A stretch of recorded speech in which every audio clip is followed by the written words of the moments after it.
The autumn that came to Red Hollow in the year of Evelyn's 23rd birthday was the kind that lied to you. It looked beautiful. God, it looked beautiful. The cottonwoods along the creek turned the color of old gold, and the mountains to the west wore their first dusting of snow the way a gentleman wears a good hat, effortlessly, like they'd never known anything less. The air had that particular bite to it that made people in frontier towns feel briefly optimistic, like maybe the hard season coming wasn't going to be as hard as the last one, like maybe things were turning around. Evelyn Cross rode into that morning on a gray mare named Augusta, wearing a dark green riding coat her mother had brought from back east before the consumption took her, and she did not notice any of it. She had things on her mind. She had turned down Preston Mercer for the third time in 6 weeks, and she knew, the way women in small towns always know, with a cold certainty that lives somewhere behind the sternum, that this time there would be consequences. Preston was 26 and handsome in the way that men who have never been denied anything tend to be. Soft around the edges, with bright eyes that turned mean when he didn't get what he wanted. He was the only son of Clayton Mercer, who was the magistrate of Red Hollow, and more importantly, the man who held the paper on half the debts in town. Preston had made his interest in Evelyn known the previous spring, in the way that men like him make their interests known, through persistence that wore a smile on the outside and something else entirely underneath. She had refused him politely the first time, firmly the second. And the third time, at the Hargrove Harvest Dance in front of 30 witnesses, she had said something that made the women nearby cover their mouths and made Preston Mercer's face go the particular shade of red that Evelyn would later recognize as the color of a decision being made. She hadn't meant to be cruel. She had simply been honest. And honesty, she was learning, was its own kind of cruelty in a town where everyone already knew what they were supposed to pretend not to know. Augusta's hooves found the familiar rhythm of the main road as Evelyn guided her back toward the cross house on the north end of town. A 2-story wood and stone structure that her father, Edmund Cross, had spent 20 years building into something that looked like permanence. The bank her father ran occupied the ground floor of a separate building on the main street, and for Evelyn's entire life, the combination of the house and the bank had meant one simple thing. The Cross family did not have to be afraid of other people's power. That was before she understood debt. That was before she understood that appearances and reality could live side by side for years without ever actually meeting. Edmund Cross was at his desk when she came through the door, and the first thing Evelyn noticed was that he didn't look up. Her father always looked up. Edmund Cross was a man of deliberate courtesies. He stood when women entered a room. He looked people in the eyes when they spoke to him. He put down whatever he was holding when his daughter came home. These were not grand gestures. They were small ones. They were the kind that add up over years into something a person comes to rely on without realizing they've done so. He did not look up. "Papa?" "Sit down, Evelyn." She remained standing. "What's happened?" He set down his pen with the careful slowness of a man who has been rehearsing the next few minutes for some time and knows he hasn't rehearsed enough. He was 51 years old, her father. He had the kind of face that wore its age honestly, deep lines around the eyes, a jaw that had softened over the decades, hair that had gone from brown to iron gray in the years since her mother died. He was not a physically imposing man. He had never needed to be. His authority had always come from something quieter. Steadiness, judgment, the particular confidence of a man who knew his own value and did not feel the need to announce it. Looking at him now, Evelyn felt something cold move through her chest. He looked diminished. "Sit down," he said again, "please." She sat. What followed was 40 minutes that dismantled 12 years of assumption. Her father had, it turned out, been managing a slow catastrophe for the better part of a decade. It had started with a drought cycle that hit the ranchers who were his primary borrowers. When they couldn't pay, he extended their terms because he knew these men, had known their fathers, understood that a bad season was not the same thing as a bad character. He extended terms and absorbed the losses and told himself it was temporary. Then there was the fire at the Hargrove Mill. Then the bank in Durango that failed and took a portion of Edmund's liquidity with it. Then a loan he'd made to a man who turned out to have no intention of repayment and very good lawyers. Then another drought. Then another. He'd borrowed to cover the gaps. Quietly. From sources he thought he understood. Clayton Mercer had been one of those sources. "How much?" Evelyn asked when her father stopped talking. He told her. She sat with that number for a moment. It was not, on its face, an enormous sum. What made it monstrous was the interest structure, the compounding penalties, the clauses that had been written into the agreement in language her father had apparently not read with sufficient care, or perhaps had read and not fully understood, or perhaps had understood and been too desperate to refuse. The debt had grown in the dark the way certain things grow in the dark, quietly, consistently, without mercy. He owns the paper on the house, Edmund said, on the bank building, on most of the assets that would cover it. Clayton Mercer. Yes. Evelyn was quiet for a long moment. Outside, she could hear Augusta in the yard, the soft sound of the mare shifting her weight. And Preston.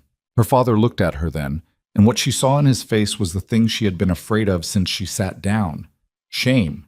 Not guilt exactly, something heavier than guilt. The shame of a man who had built a life on his children being able to trust him and had discovered, too late, that he'd undermined the foundation while they weren't looking. Clayton came to see me this morning, Edmund said, before you returned. What did he say? Her father was quiet. Papa, what did he say? He said that he is willing to restructure the debt, that he would consider the matter of the outstanding amounts, settled, under certain conditions. Evelyn's hands were very still in her lap. What conditions? Edmund Cross looked at his daughter the way a man looks at something he loves and is broken. He has a man in mind, someone he wants to see, established, given a proper situation, a woman of standing. A woman of standing, she repeated. It would resolve the debt entirely. The house would remain ours. The bank? Who? Her voice came out flat, almost unrecognizable to her own ears. His name is Caleb Boone. He works the Mercer land. Has for 4 years. Edmund paused. He's a good worker, by all accounts. A decent... He wants me to marry a ranch hand. It was not a question. She was simply saying the words out loud because they needed to exist in the air between them before she could begin to determine what to do with them. Evelyn, a ranch hand. She stood up. She was not aware of deciding to stand. Her body simply did it. The way bodies sometimes act ahead of the mind when the mind is occupied with trying to contain something too large for it.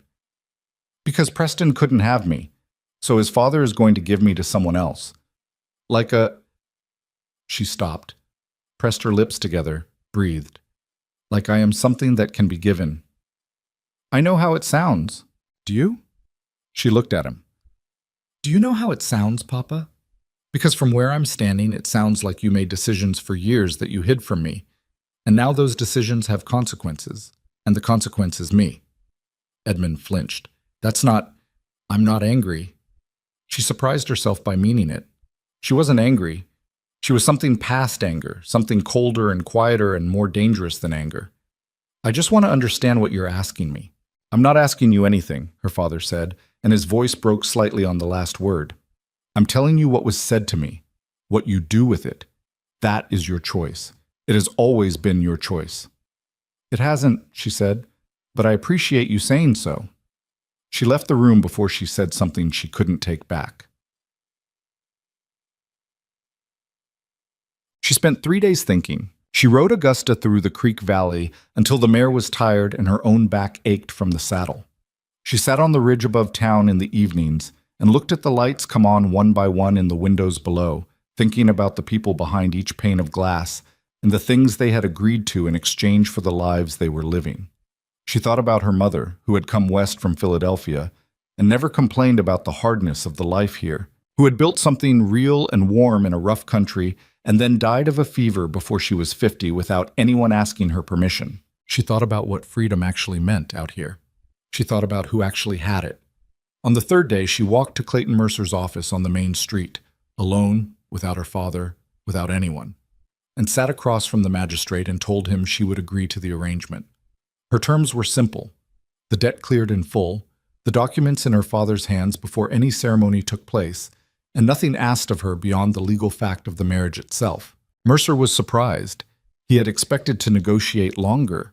He had perhaps expected her not to come at all, to let her father bear the confrontation while she pretended it was out of her hands.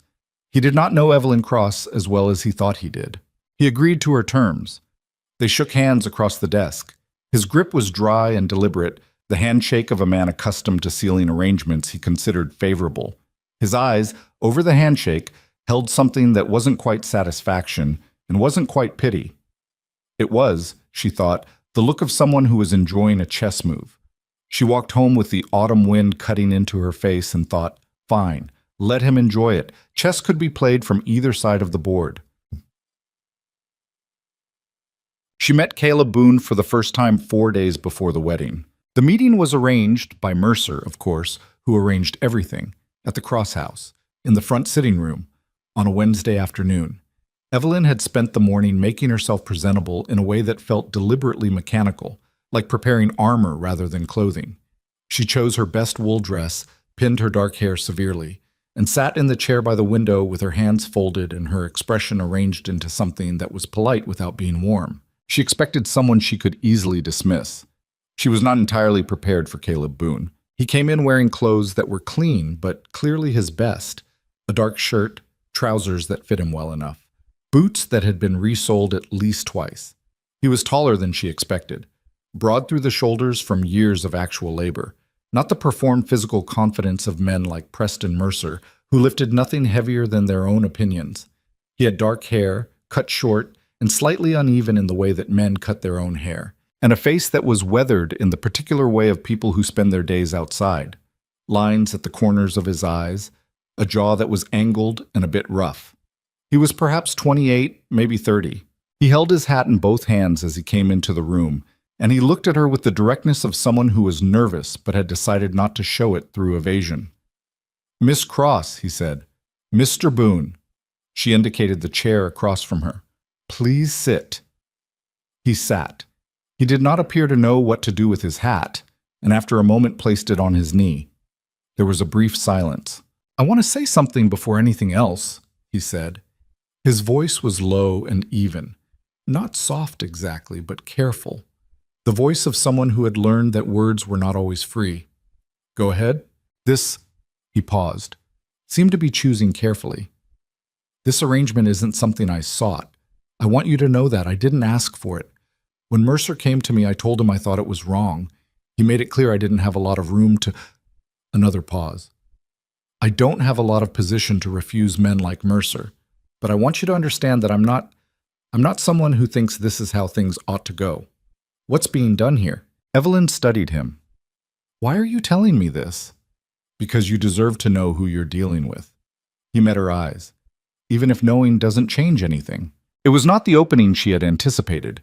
She had prepared herself for awkward performance, the anxious attempt of a laborer trying to seem more than he was, or alternatively, the silent submission of a man who understood his place in the transaction and was content to occupy it.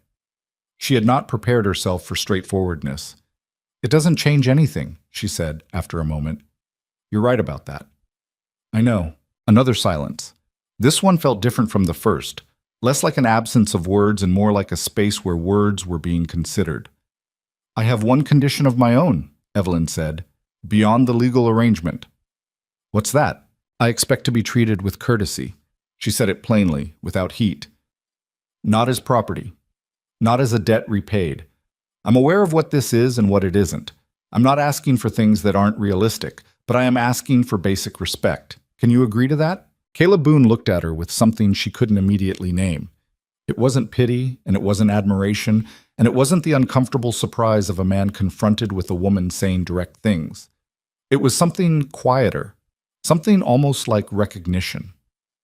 "That's not a condition," he said. "That's just how people ought to be treated." She looked at him for a long moment. "Then we understand each other," she said. Shab. The wedding was on a Thursday morning in late October.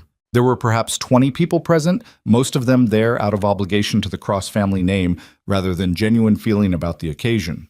Edmund Cross gave his daughter away with the careful composure of a man holding himself together through sheer force of will. Clayton Mercer stood in the back of the small assembly with his arms folded and an expression of proprietary satisfaction that Evelyn filed away in the part of her memory reserved for things she intended to address eventually. Preston Mercer was not there. She had half expected him to attend out of spite. His absence either meant he had more grace than she'd credited him with, or More likely, that watching the ceremony in person held less appeal than having arranged it. The minister was brief. The vows were standard. Evelyn said what was required in a clear, steady voice. When the ring, a simple silver band, was placed on her finger, she looked down at it for exactly as long as was necessary and then looked back up. There was no celebration afterward. There was a brief gathering at the cross house, cold food and awkward conversation, and people who didn't know what to say and therefore said too much of the wrong things. Evelyn moved through it in the efficient manner of someone concluding business. By mid-afternoon, she and Caleb Boone were in his wagon, heading north out of town toward the homestead he'd built on a parcel of scrubland beneath the mountains.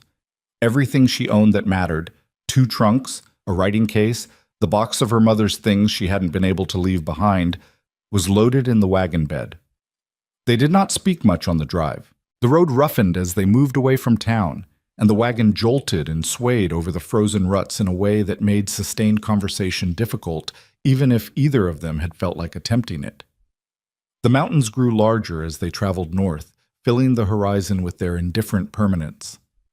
Evelyn watched them and thought about nothing in particular. Or rather, she thought about one thing, which she pressed firmly down beneath the surface of her attention, that she was 23 years old and the life she had expected to live, the life she had assumed in the vague way that privileged children assume their own futures, was simply the natural next thing, was gone. She had expected to choose her own husband. She had expected to continue running the household accounts that her father had always let her manage because she was better at them than he was. She had expected to be consulted, to matter in the visible ways that women of standing mattered in frontier towns, as organizers, as educators, as the social intelligence that kept communities from becoming purely transactional. What she had instead was a silver ring on her finger and a wagon taking her away from everything familiar into a November that had already turned cold. She did not let herself feel sorry about it. She had made a choice. The circumstances of the choice were unjust, but the choice itself was hers. She had sat across from Clayton Mercer and decided on terms. She had looked at this quiet man beside her and decided he was someone she could survive alongside. Survival, she reminded herself, was not nothing. The cabin was smaller than she'd allowed herself to imagine. It sat in a shallow depression at the base of the foothills, sheltered on 3 sides by a ridge of rock and scrub pine that would, Caleb told her, block the worst of the winter wind. There was a barn that was actually in better condition than the house, because that, she would learn, was the order of a working ranch hand's priorities. The house was one main room with a sleeping area curtained off in the back, a stone fireplace that dominated the far wall, a table, 2 chairs, a shelf with a modest collection of tools and provisions, and a window that looked west toward the mountains. It was clean. She gave him that. It was spare and rough, but it was clean.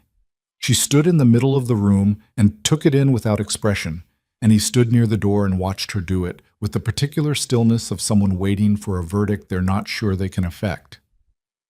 "The barn's solid," he said finally. "Augusta will be fine in there." "I can see that."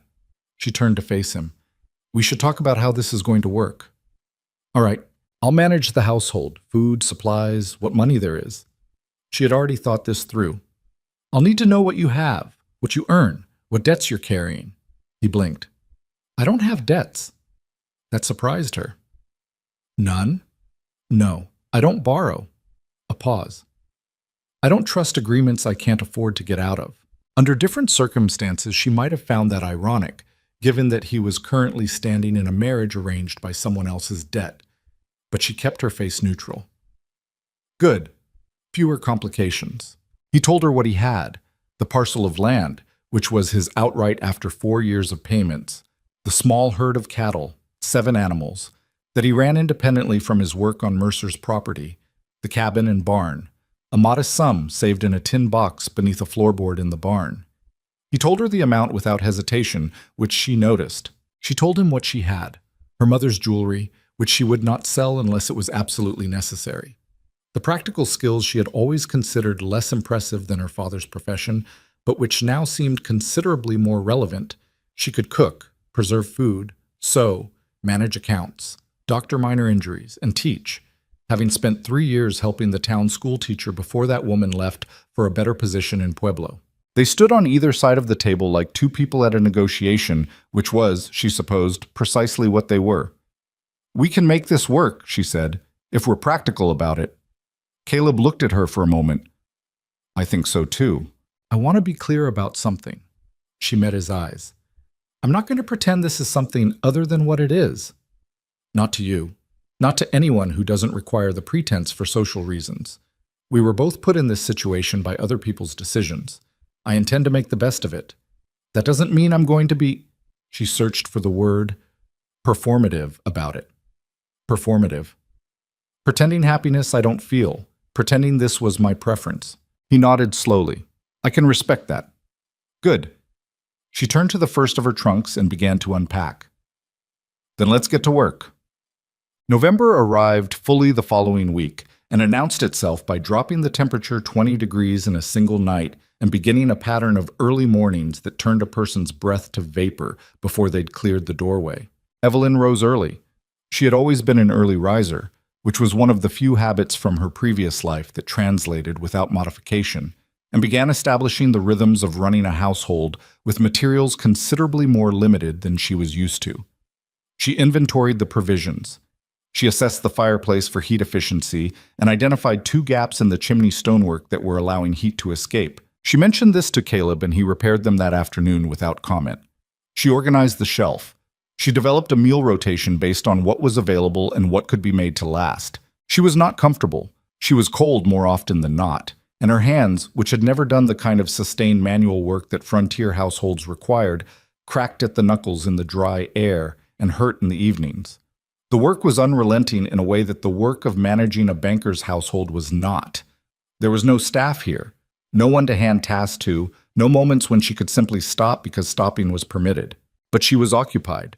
An occupation, she found, was a useful thing. It didn't leave much room for self-pity. She noticed things about Caleb in those first weeks that she hadn't expected. He was not a man who explained himself unnecessarily. He did not fill silences with noise. He did not make claims about himself that he then needed to live up to. When he said he would do something, it was done. When he didn't know something, he said so, which, in Evelyn's experience with men in positions of any kind of authority, was unusual enough to be notable. He was also not what she had expected of a man with his limited formal education. He was not unintelligent. He was, in fact, quite perceptive. About weather, about animals, about people in the way that people who have spent their lives observing and not being observed often are. He read situations with an accuracy that she found herself respecting even when she didn't want to. What he couldn't do was read a page.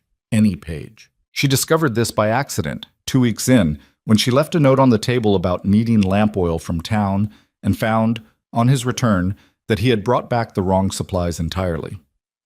"Did you not read the note?" she asked. Something moved across his face. He started, then stopped. She understood then. She looked at him standing there in the doorway with an armful of things that weren't what she'd asked for, and she saw something that she recognized. Not shame exactly, but the careful management of a thing a person carries and has learned to work around. The slight angling away of the eyes. The particular stillness that was not confidence but the practiced simulation of it. "I can teach you," she said, before she had consciously decided to say it. "If you want." He looked at her. "To read and write." She kept her voice even. "If you want. It's not. I'm offering, not suggesting there's anything wrong with—" "I know what you mean," he said quietly. "Do you want to?" A long pause. The kind where a person is deciding whether to accept something offered at a cost they're trying to calculate. "Yes," he said. The lessons began that evening. Evelyn had no primers, no teaching materials beyond what she could construct herself. She had paper from her writing case, pencils, and 23 years of being someone who had always believed, perhaps with the particular arrogance of the educated, that literacy was simply a matter of being taught. She sat down to the task with the same efficiency she brought to everything and discovered, within the first hour, that teaching was entirely different from knowing. She had to think about why letters made the sounds they did, about why English spelling was, frankly, a kind of organized chaos that made no sense if you examined it too closely, about how to explain something she had internalized so young that she had no memory of learning it, only the finished product. Caleb sat across from her at the table with a patience that surprised her. He did not get frustrated when he made mistakes. Or rather, when he got frustrated, he did not direct it outward, but inward, quietly, pressing his lips together and looking at the paper with a concentration that she found, unexpectedly, almost moving. He was not embarrassed after the first night, when she'd kept her explanations matter-of-fact and her corrections gentle. He was simply determined. He practiced when she wasn't teaching. She would find him in the evenings, after supper, tracing letters on the back of whatever scrap paper he could find, feed receipts, the margins of her notes, once the back of a supply list she'd needed and had to piece together from his careful marks. "You don't have to practice that much," she told him one evening, amused despite herself. "You're not going to lose it overnight." "I know." He looked up from the paper. He seemed to consider how to say it. "I've wanted this for a long time. I don't want to be slow about getting it." She looked at him across the table, the lamplight making everything amber and warm, the fire doing its work in the hearth, the mountains outside invisible in the dark, and felt something she hadn't expected. She felt seen. Not by him exactly. Not yet. She felt seen by the situation, by the specific strange reality of sitting in this rough cabin on the frontier in a marriage she hadn't chosen, teaching a man who had also not chosen it, and finding in that the unexpected texture of something that might, eventually, be real. It was not comfort, it was not happiness, but it was not nothing. She turned back to her lesson plan and told herself to stop being sentimental. December brought the first heavy snow, and with it, the particular isolation of a frontier winter. The world contracted to the space between the cabin and the barn, to the daily work of keeping animals alive and fires burning and food on the table. The closest neighbor was 3 miles south. Red Hollow might as well have been on the other side of the world. Evelyn had not expected to be lonely because she had always thought of herself as someone self-sufficient enough not to require company. She discovered that self-sufficiency and loneliness were not, in fact, mutually exclusive. You could be entirely capable of managing your own affairs and still miss conversation, still miss the texture of a world beyond the same 4 walls. She found herself looking forward to the evenings. The lesson had expanded by December from simple literacy into something more complicated. Caleb was learning faster than she'd anticipated. His memory was extraordinary, actually, retaining patterns of letters and sounds with an efficiency that made her suspect he'd been compensating for his inability to read by developing other forms of recall to an unusual degree. He was reading simple sentences by the end of November. By early December, he was sounding his way through a page of prose, slowly but consistently, his finger moving under each word. "Stop moving your finger," she told him one evening. "You don't need it anymore. It helps me keep my place. Only until you stop needing it, which you won't, as long as you keep using it as a crutch." He looked up at her with an expression that was, she realized, quietly amused. "You always know when to push." "I was a student too, once." She paused. "My teacher used to take my ruler away from me when I measured things I already knew." He laughed. It was the first time she had heard him actually laugh. A short, genuine sound. Nothing performed about it. Something in the room shifted slightly. Not dramatically, just shifted. "I'll try," he said, and put his finger in his lap. The conversations that grew up around the lessons were not things she had planned for. They talked about the things that came up naturally when 2 people are spending their evenings across a table from each other with nothing particular to hide behind. She told him about her mother, in a way she hadn't talked about her mother to anyone in years. Not the public version, the respectable dead banker's wife, but the private one, the woman who had laughed too loudly at her own jokes and had once, during a dust storm, taught Evelyn to play cards by lamplight because there was nothing else to do. He told her about coming west at 14 with 2 older brothers who'd eventually gone back east, leaving him here alone at 17 because he'd decided, with the absolute certainty of someone who has not yet encountered sufficient evidence that he might be wrong, that this was where he belonged. "Were you?" she asked one evening. "Right about it belonging to you?" He thought about it. "I think I was right that I belonged here. I'm not sure the here I had in mind is quite the same as the here I ended up in." She understood that in a way she hadn't expected to. "I had it the other way," she said. "I knew exactly where I belonged. I just didn't account for the possibility that where I belonged might not stay the same." He nodded. Not the polite nod of someone following along, but the considered nod of someone who has just filed something important away. These were not the conversations of two people falling toward each other. They were the conversations of two people learning, carefully and with some difficulty, that the other was more than the function they'd been assigned in an arrangement neither had chosen. They were slowly and without announcement becoming acquainted. January came with a cold so deep that it silenced the birds. There was a week, in the middle of the month, when the temperature dropped far enough to freeze the water in the barrel inside the cabin, and they kept the fire burning through the night and slept, both of them, near the hearth rather than in their respective sleeping arrangements, which had maintained, by mutual and unspoken agreement, a careful separation. The first night of that cold week, Evelyn woke at 2 a.m. to find the fire had burned low, and the cabin was cold enough to see her breath. She got up to add wood to the fire and found Caleb already there, on one knee in front of the hearth, building the fire back up with the deliberate economy of motion of someone who has done this specific thing many times in the cold. "I heard it drop," he said, without turning around, meaning the fire. So did I. She wrapped the blanket she'd brought from the sleeping area around her shoulders and sat in the chair closest to the hearth. He got the fire going again and then settled back against the wall nearby, not close enough to be intrusive, simply occupying the warmest part of the room. They sat like that for a while in the renewed warmth, not talking. "My brothers used to say I was too stubborn to freeze," he said finally. "What happened to them? Your brothers?" "Thomas went back to Ohio, married a schoolteacher, I think. Maybe a preacher's daughter. I haven't heard in 3 years." He paused. "Daniel got a position as a law clerk in Denver. He writes sometimes." "You have his letters?" It wasn't a question. She'd seen the small bundle of papers in the chest near his side of the sleeping area, seen them in the way that people who live in small spaces inevitably know what is in every corner of that space without intending to pry. "I have them," he said. "I've had them a long time, before—" A pause. "I couldn't read them. I asked the man at the general store in town to read them for me. Once." She was quiet for a moment. "Just once?" "Once was enough. Having someone else speak your brother's words at you—" He seemed to look for the right description and not quite find it. It wasn't his voice anymore. It was just words. Evelyn understood that better than she'd expected. "I'll read them to you," she said. "If you want, when you're ready." He looked at her in the firelight. "I'm almost ready to read them myself." "I know," she said. "That's why I said when." He looked back at the fire. After a moment, very quietly, he said, "Thank you." The winter held. February was harder than January, which was not how it usually went.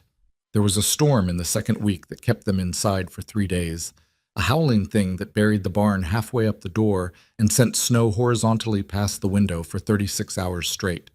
They worked the time the way practical people work confinement, by doing everything that had been postponed, repairing things, organizing things, and eventually, when everything was as repaired and organized as could be achieved in a cabin of that size, by simply sitting together in the warmth and talking. Evelyn found herself telling him things she hadn't planned to. About the morning she'd ridden to Clayton Mercer's office. About why she'd gone alone. About the specific quality of the handshake across that desk, which had felt, she tried to put it into words, like being confirmed in an inventory, like being accounted for. "I needed him to know I had walked in under my own power," she said. "That was the only part of it I could control. So I controlled it." Caleb was quiet for a moment. "You walked into the wolf's den on your own. I was going to be inside it regardless. That's not wrong." Another pause. "You're not someone who waits to see what happens to you." She looked at him. "Is that an observation or a criticism?" "An observation." Something that might have been the beginning of a smile. "I mean it as, I think it's how you're built. The way some people walk into rooms looking for the nearest exit, and some people walk in already thinking about rearranging the furniture." She stared at him. "That is an extremely specific way to put it." "I've been paying attention." She looked at the fire. She was not sure she liked being paid attention to. She was not sure she disliked it. "What else have you noticed?" she asked, before she decided whether she wanted to know. He thought about it. "You're harder on yourself than you are on anyone else. You do it quietly, so it's hard to see. But you hold yourself to a standard you'd never apply to another person. The accuracy of this was uncomfortable. Most people are surprised I have any standards at all, she said, deflecting. Given the choices I've made. The choices you were left with, he corrected gently. She didn't answer. There's a difference, he said. I know there's a difference, she said, more sharply than she intended. He didn't push. He had a quality she was learning of knowing when to leave something in the room without requiring a response. It was a quality she had not previously associated with strength, but was beginning to revise her opinion on. The storm beat against the cabin walls.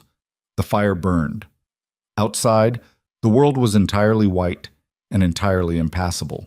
Inside, something was changing, not dramatically, not with announcement, not with any of the markers she might have recognized from the stories she'd read as a girl about what it felt like when things changed. It was quieter than that, more like the way ice changes in late winter, not all at once, not with a dramatic crack, but gradually, imperceptibly, from something frozen into something that moves. She noticed it but did not name it. Naming things she had learned gave them a reality that could be taken from you. She preferred for now to let this particular thing remain unnamed. The storm ended on a Sunday. They dug the barn out together, working side by side in the blue-white aftermath, their breath-making clouds in the cold air, neither of them talking much because the work required the whole of their attention. When they finished, when the animals were checked and the path between cabin and barn was passable again, they stood for a moment in the bright, blinding snow and looked at the mountains. Spring eventually, Caleb said. Eventually, Evelyn agreed. It was not a declaration. It was not a promise. It was just two people looking at the same horizon, standing close enough in the snow that the space between them had become, without ceremony or discussion, something measurably smaller than it had been in October. So, on the last day of February, she found the letter. It was on the table when she came in from the barn, folded carefully, with her name written on the outside in a hand she recognized as Caleb's, the careful, deliberate letters of someone who has learned to write recently and takes the formation of each one seriously. She stood in the doorway with the cold air still around her and looked at it for a moment. Then she came inside, sat down, and opened it. It was 3 pages. He had written it, she realized, over several days. The ink color changed slightly between sections, and the hand grew slightly more confident as the pages progressed, as though he had practiced the muscle memory of the letters enough that by the final page they came more easily. It was not, as she had half expected, a declaration of love. She would not have known what to do with a declaration of love. It was something else. She had to sit with it for some time before she found the word. It was a testimony, a careful, honest account of who he was and where he had come from and what he had thought and felt in the months since October. It contained no flourishes. It was not written in the style of someone performing vulnerability. It was written in the style of someone who had decided that honesty was the only thing he had to offer that was worth anything, and had therefore offered it completely. He had written, near the end of the 2nd page, I know that nothing about this situation was what you chose. I know what was taken from you. I don't think there is any fairness in it, and I will not pretend there is. What I can tell you is that I see who you are, not who this town decided you were, or who that arrangement made you into, but who you are when you think no one is watching. I see that person, and I think she is worth seeing. Evelyn sat with the letter in her hands for a long time.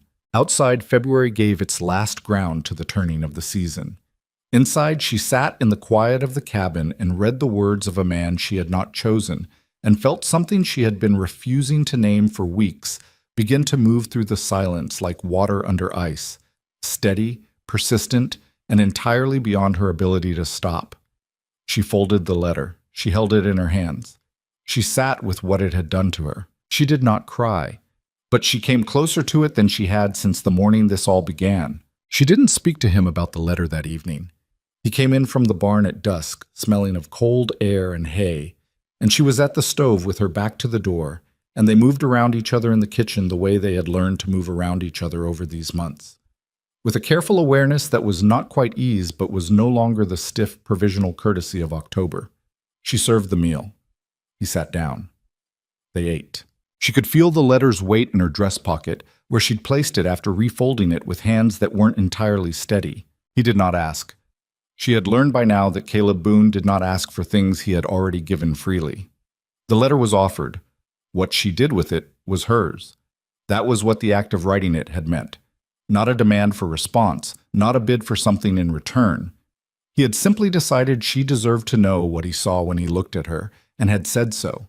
And now he was eating his supper without any of the anxious watching that another man might have done. That patience, she was finding, was harder to resist than any amount of pressing. The south fence line, she said, because she needed to say something, anything, that was about the practical world. The one near the creek. I noticed when I was out this morning that 2 of the posts have heaved with the freeze. They'll need resetting when the ground softens enough.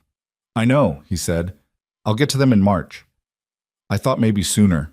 Ground's still too hard. You'd break the post trying to drive it. She nodded. She was not actually concerned about the fence posts. He looked at her across the table with those steady dark eyes, and then looked back at his plate, and she understood with a clarity that was almost uncomfortable that he knew exactly what she was doing, which was using the fence posts as a place to put her attention. That was not the letter folded in her pocket. She slept poorly that night. Not because of unhappiness, exactly. Because of the particular restlessness that comes when something inside you is reorganizing itself and hasn't finished yet, and the process is happening whether or not you've given it permission. She lay in the dark on her side of the sleeping area and listened to his breathing on the other side of the curtain. Slow, even, the breathing of someone who had worked hard and had nothing urgent unresolved, and thought about what he had written. I see that person, and I think she is worth seeing. She had spent most of her life being seen as something in the specific way that daughters of prominent men are seen as something.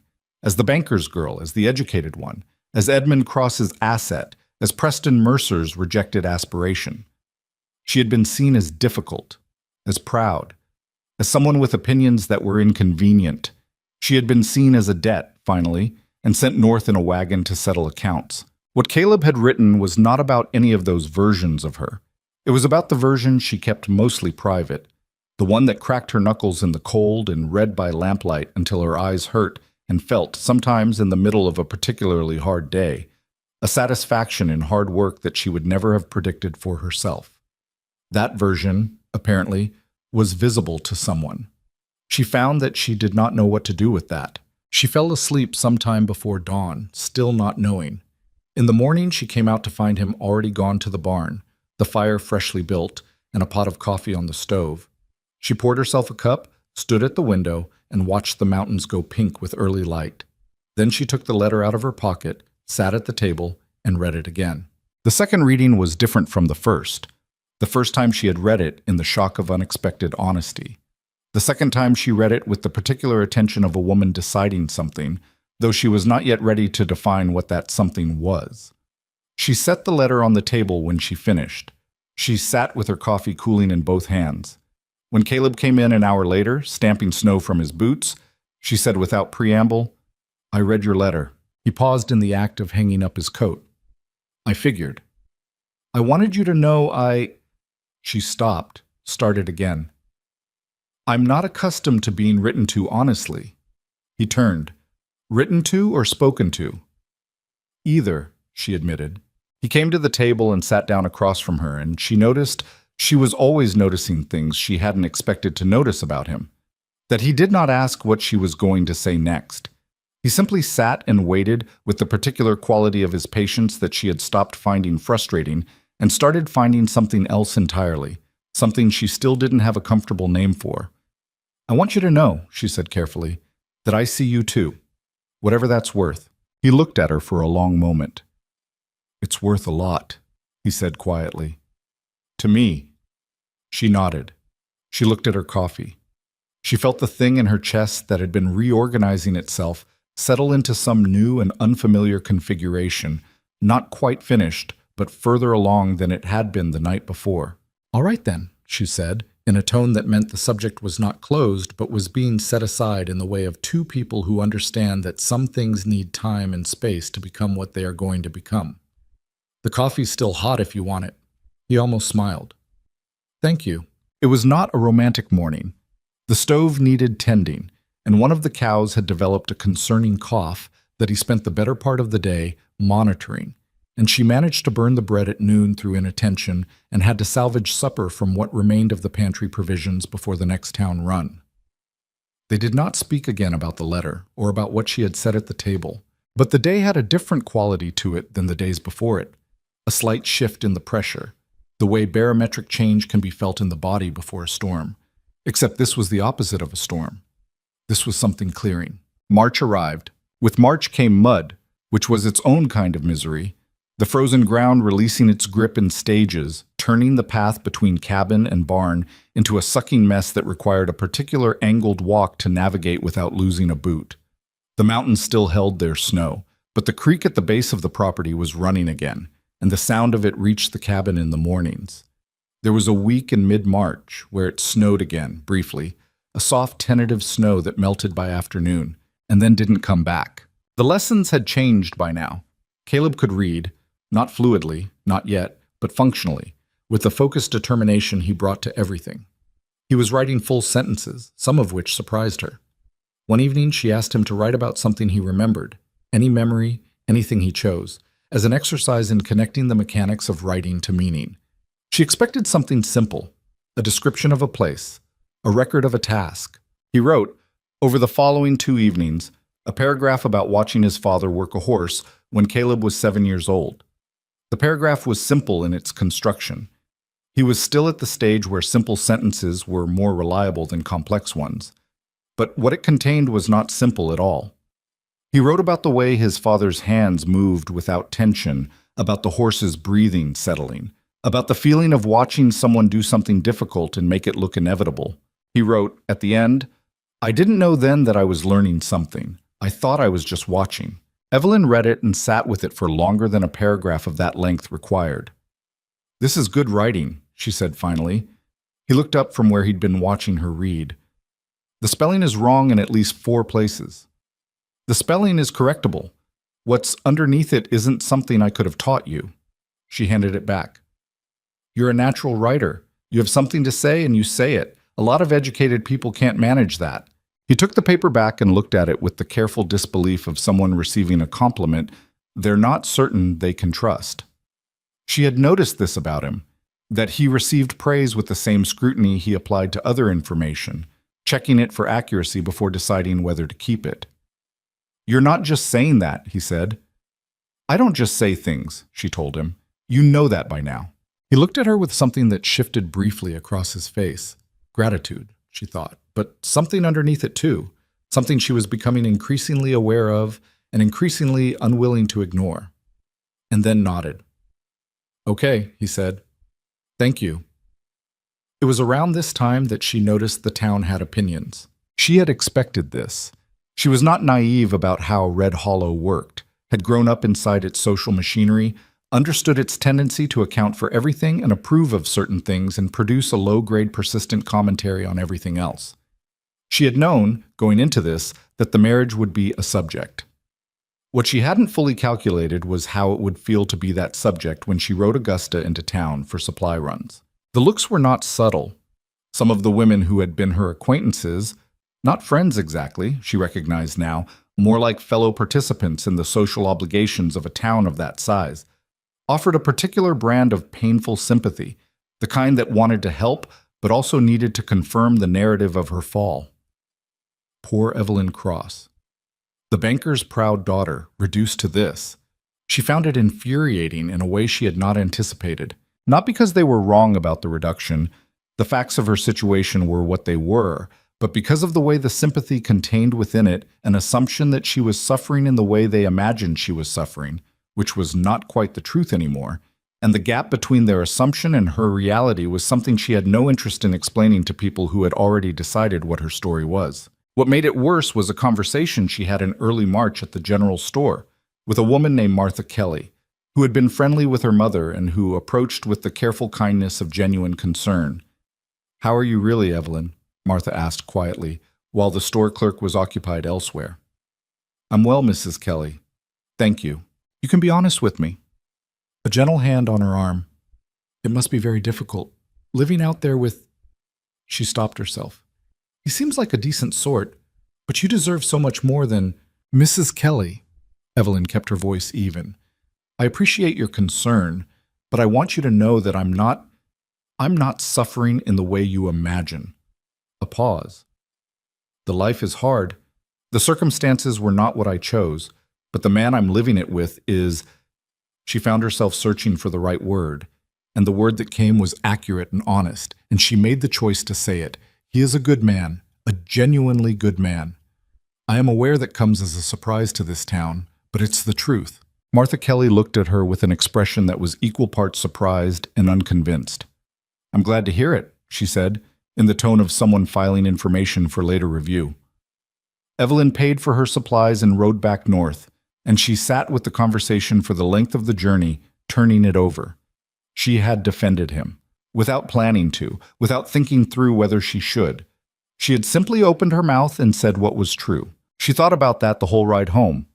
When she arrived and he came out of the barn to help with Augusta, which he did without fail, without ever being asked, a fact that had ceased to surprise her weeks ago, she looked at him in the gray afternoon light and thought, he has no idea what I just said about him in town.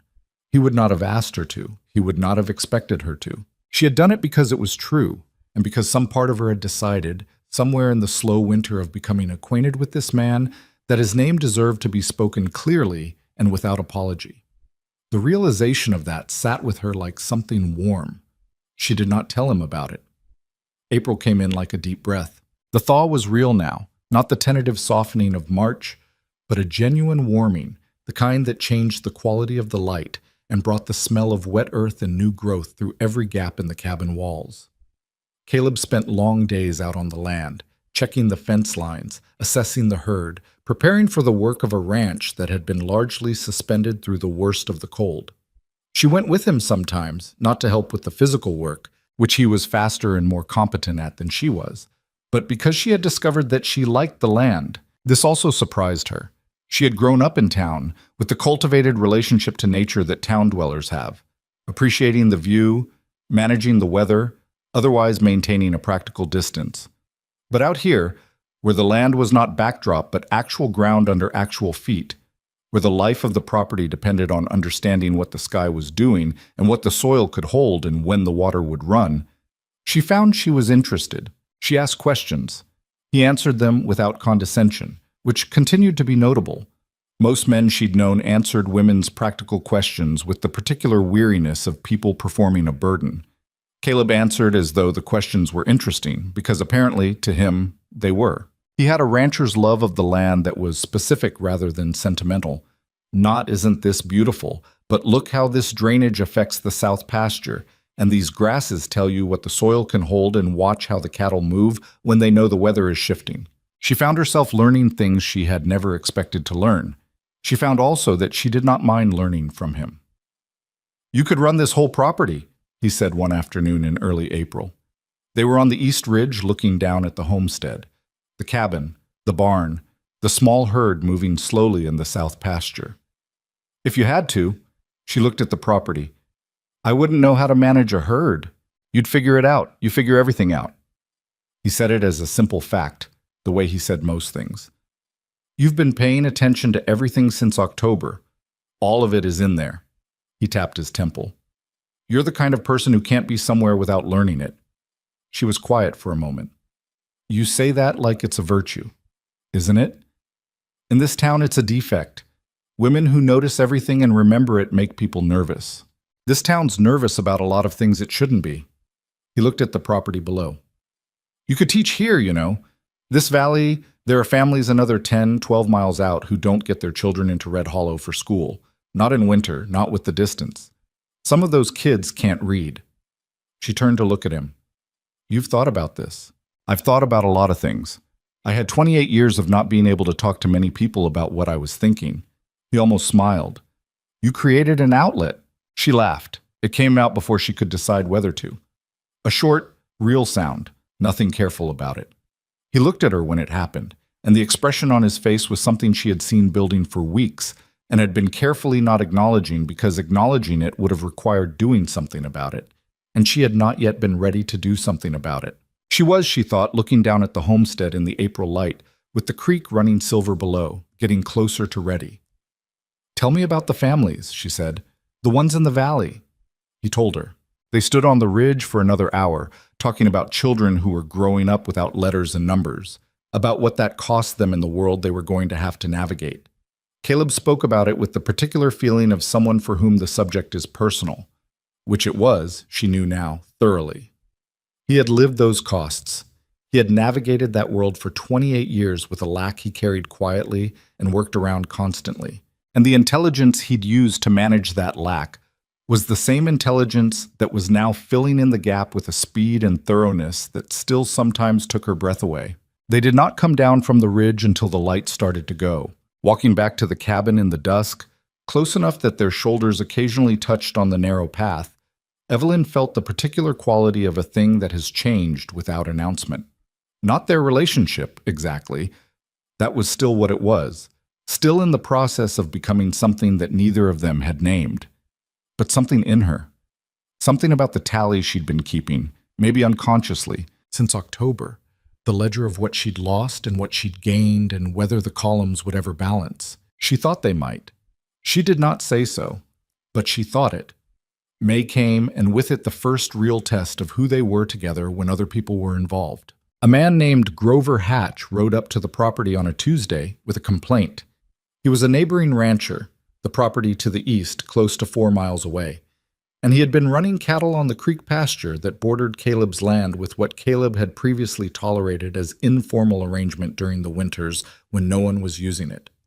Now that spring was here and Caleb's herd needed the creek pasture, Hatch was not inclined to move his animals, and had arrived to say so with the particular confidence of a man who had previously dealt only with a quiet laborer and was not prepared for what he now found. Evelyn was in the yard when Hatch arrived.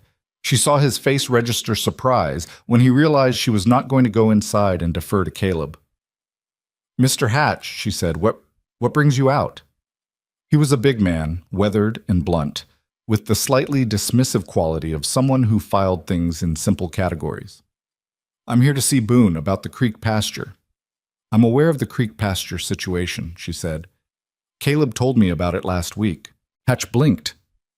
He had the adjusting expression of a man recalibrating quickly. "Well, I suppose I can tell you the same as I'd tell him. Those are my cattle down there. They've been grazing that land all winter. I don't see why—" "They've been grazing land that belongs to this property," Evelyn said. Her tone was even, not unkind. "Winter use by informal courtesy, which Caleb extended because it cost us nothing in winter. It costs something now, so we'll need the pasture back." Hatch looked at her with the careful look of a man deciding whether he's being challenged by someone he's required to take seriously. "Is Boone going to come tell me that himself, or—" "I just told you," she said. "That's the same as him telling you." Caleb came out of the barn at that point, having heard the horse arrive. He took in the scene with a quick read. Her standing in the yard, Hatch on his horse. The particular set of Evelyn's shoulders that he had learned meant she was entirely in control of the situation and did not require assistance but might accept it. "Hatch," he said. "Boone." The rancher shifted on his horse. She says you need the creek pasture." "We do. You'll need to move the animals by end of week." Hatch looked between them. Something about the united front. The two of them standing in the yard, speaking with one voice, the absence of any gap between them that he might have worked into, seemed to settle it for him. He grumbled. He said something about neighborly arrangements and short notice. But he said he'd move the cattle. When he had gone, Caleb looked at Evelyn. "You handled that before I got there." "You were in the barn." "I know. I'm saying you handled it." She dusted her hands on her skirt, not because they were dirty, but because she needed something to do with them. "He would have pushed harder with just you. Men like Hatch read softness into courtesy. I wanted him to see from the start that there wasn't any." "There isn't," Caleb said. He said it with a quiet certainty that had nothing defensive in it. She looked at him. The May afternoon was warm and bright, and the creek pasture was green below them, and the mountains had lost most of their snow. And standing here in the spring with this man she had not chosen and had come to know. With a thoroughness that surprised her, Evelyn Cross felt something she had not felt since before October. She felt like herself, fully, without apology, without performance. Not the banker's daughter, not the discarded pride of a small town, not a debt or an arrangement or a scandal. Herself. The version she'd written about in her own journals since she was 15, the one who said what she thought and managed what needed managing and refused to be diminished, but who also, when she found someone worth caring about, cared without calculation. She hadn't known, in October, whether she would find that version of herself still alive out here. She was finding she had not only found her, but had somehow, in the cold and the work and the long evenings by the fire, let her grow into something stronger than she'd been before. Caleb was watching her with that particular attention of his. "What?" she asked. "Nothing," he said. "Just, spring looks good on you." She looked at him, her mouth curved before she decided on it. "That is the most you have ever said that could be called flattery." "I know. I'm building up to it slowly." She laughed again, that same unguarded sound, and turned back toward the cabin, and he fell into step beside her on the path, close enough that their hands nearly touched, and neither of them moved to create distance. They had supper that evening with the door open to the warm air, something they had not been able to do in months, and the sounds of the property in late afternoon, cattle settling, the creek running, birds returning from wherever birds went in winter, came into the cabin and filled the spaces between their words. He told her that evening about learning to read Daniel's letters. He had done it 2 weeks prior, while she was in town, alone in the cabin with the small bundle of paper he'd kept for years, unread. He had sat at the table in the afternoon light and worked through them slowly, one by one, in the careful way he read now, not rushing, letting the words resolve themselves, going back when something didn't come clear the first time. "How were they?" she asked. He was quiet for a moment. He's doing well. He's made something of himself. He's proud. You can hear it in the writing. He doesn't say it outright, but it's there." A pause. "He asked after me, asked if I'd found my footing." Caleb looked at the open door, at the evening coming down over the mountains. 3 years ago, when he wrote that, I didn't have an answer I wanted to write back. And now?" He looked at her across the table. Not the full force thing, not yet, but close enough that she felt it in her sternum. "Now I think I'd write back." She held his eyes for a moment. "You should," she said. "He'd be glad to hear from you." "I know." He nodded slowly. "I'll write to him this week." He did. She watched him write it over 2 evenings. The careful, deliberate construction of a man who was still learning the architecture of letters, but who had, as she'd told him months ago, something real to say. He showed her when he finished. The letter was 2 pages. It was honest about the years of silence, direct about why without being theatrical. It told his brother about the homestead, the herd, the property. It mentioned, in the last paragraph, with the particular restraint of someone not sure how much to say, that he had married and that she was a woman worth knowing. Evelyn read that last line twice. She handed the letter back without commenting on it. But in the evening, after they had cleaned up from supper, and the lamp was burning low and he was reading at the table, he read every evening now, anything she could find for him. The almanac, the newspaper that came up from town occasionally, the 3 books she had brought in her trunk. She looked at him across the room and felt the thing she'd been refusing to name complete its reorganization and settle, quietly and without ceremony, into a shape she finally recognized. She was in love with him, not the way she had imagined loving someone, back when she'd imagined it as a young girl in her father's comfortable house, not the performed romance of social courtship, not the careful presentation of compatible families. This was something rawer and more inconvenient and considerably more real. It had grown in the dark and the cold, out of necessity and honesty and the specific intimacy of 2 people who have shared a hard winter and come through it knowing each other's rough edges and having decided, without discussion, that those rough edges were acceptable. She did not say anything about it that evening. She was not ready to. The knowing and the saying were 2 different things, and she had learned, had always known, really, that she did not speak until she was certain, and she needed a little more time to be certain that what she was feeling was what she thought it was, and not simply the gratitude or the relief of having survived something. But she thought, sitting across the room from him in the lamplight while he read, and the May night came down soft and warm over the mountains, that she was getting close. She was getting very close. Outside, the creek ran in the dark, moving over the same stones it had moved over all winter, patient and continuous and indifferent to the season, carrying whatever the mountains gave it toward whatever waited below. Inside, the lamp burned. He turned a page. She watched him do it and said nothing. And the quiet between them was not the quiet of two people with nothing to say, but the quiet of two people who have said, across many evenings, enough that the silence is now a kind of language they share. That silence, she thought, was its own kind of truth. The thing about arriving at a feeling you've been avoiding is that once you've named it, you can't put it back. Evelyn knew this about herself. She had always been someone who, once she understood something clearly, could not pretend otherwise. It was the same quality that had made her refuse Preston Mercer 3 times, when one refusal with better political timing might have saved her family's situation.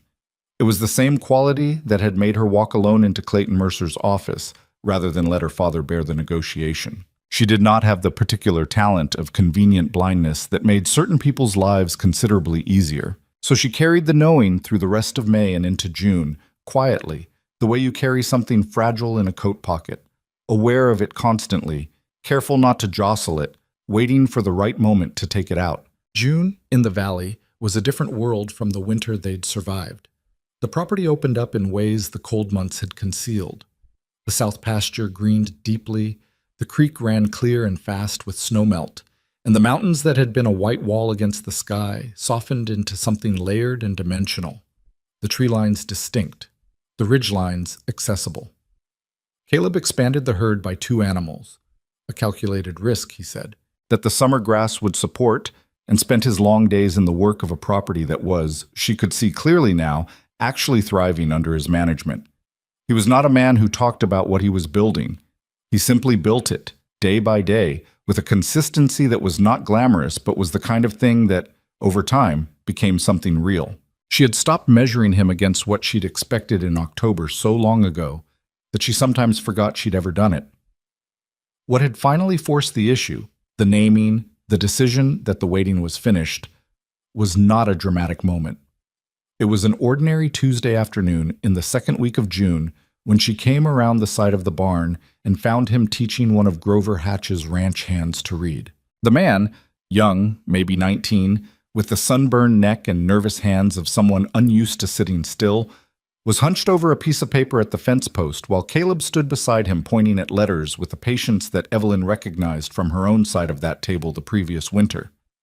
She stopped where she was, just at the barn's corner, and watched without announcing herself.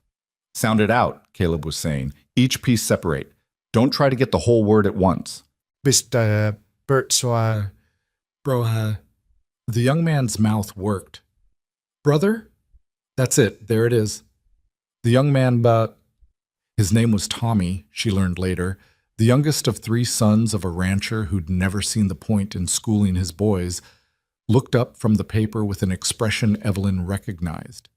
It was the particular expression of someone who has just discovered that a door they believed was locked has always been open.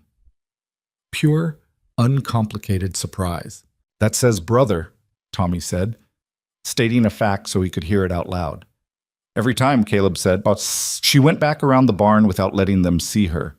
She stood on the other side of it with her hand on the rough wood and felt something move through her chest that had no particular name, not quite tenderness, and not quite grief, and not quite joy, but an alloy of all 3, the way complex things are usually alloys. He hadn't told her he'd started teaching Tommy Hatch.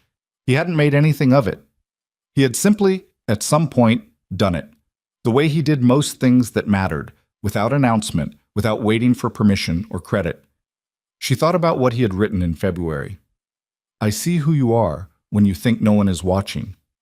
She thought about the fact that she had just seen who he was when he thought no one was watching. She went inside and started supper, and by the time he came in, Tommy having ridden back to Hatch's property, she had made a decision. She waited until after supper, when the dishes were done and the lamp was burning, and he had settled at the table with the newspaper from town. He read the newspaper now front to back, sometimes arguing quietly with the editorial positions, in a way that made her smile even when she was trying not to. She sat across from him. He glanced up. "I saw you with Tommy Hatch today," she said. He was still for a moment. Then he put the paper down.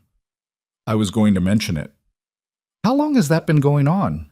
3 weeks. He looked at her with the expression she recognized as his version of accountability. No deflection, no performance of casualness. "He asked me." He saw me reading the almanac one afternoon and asked if I'd learned recently. I told him about the situation. A pause. He wanted to learn too.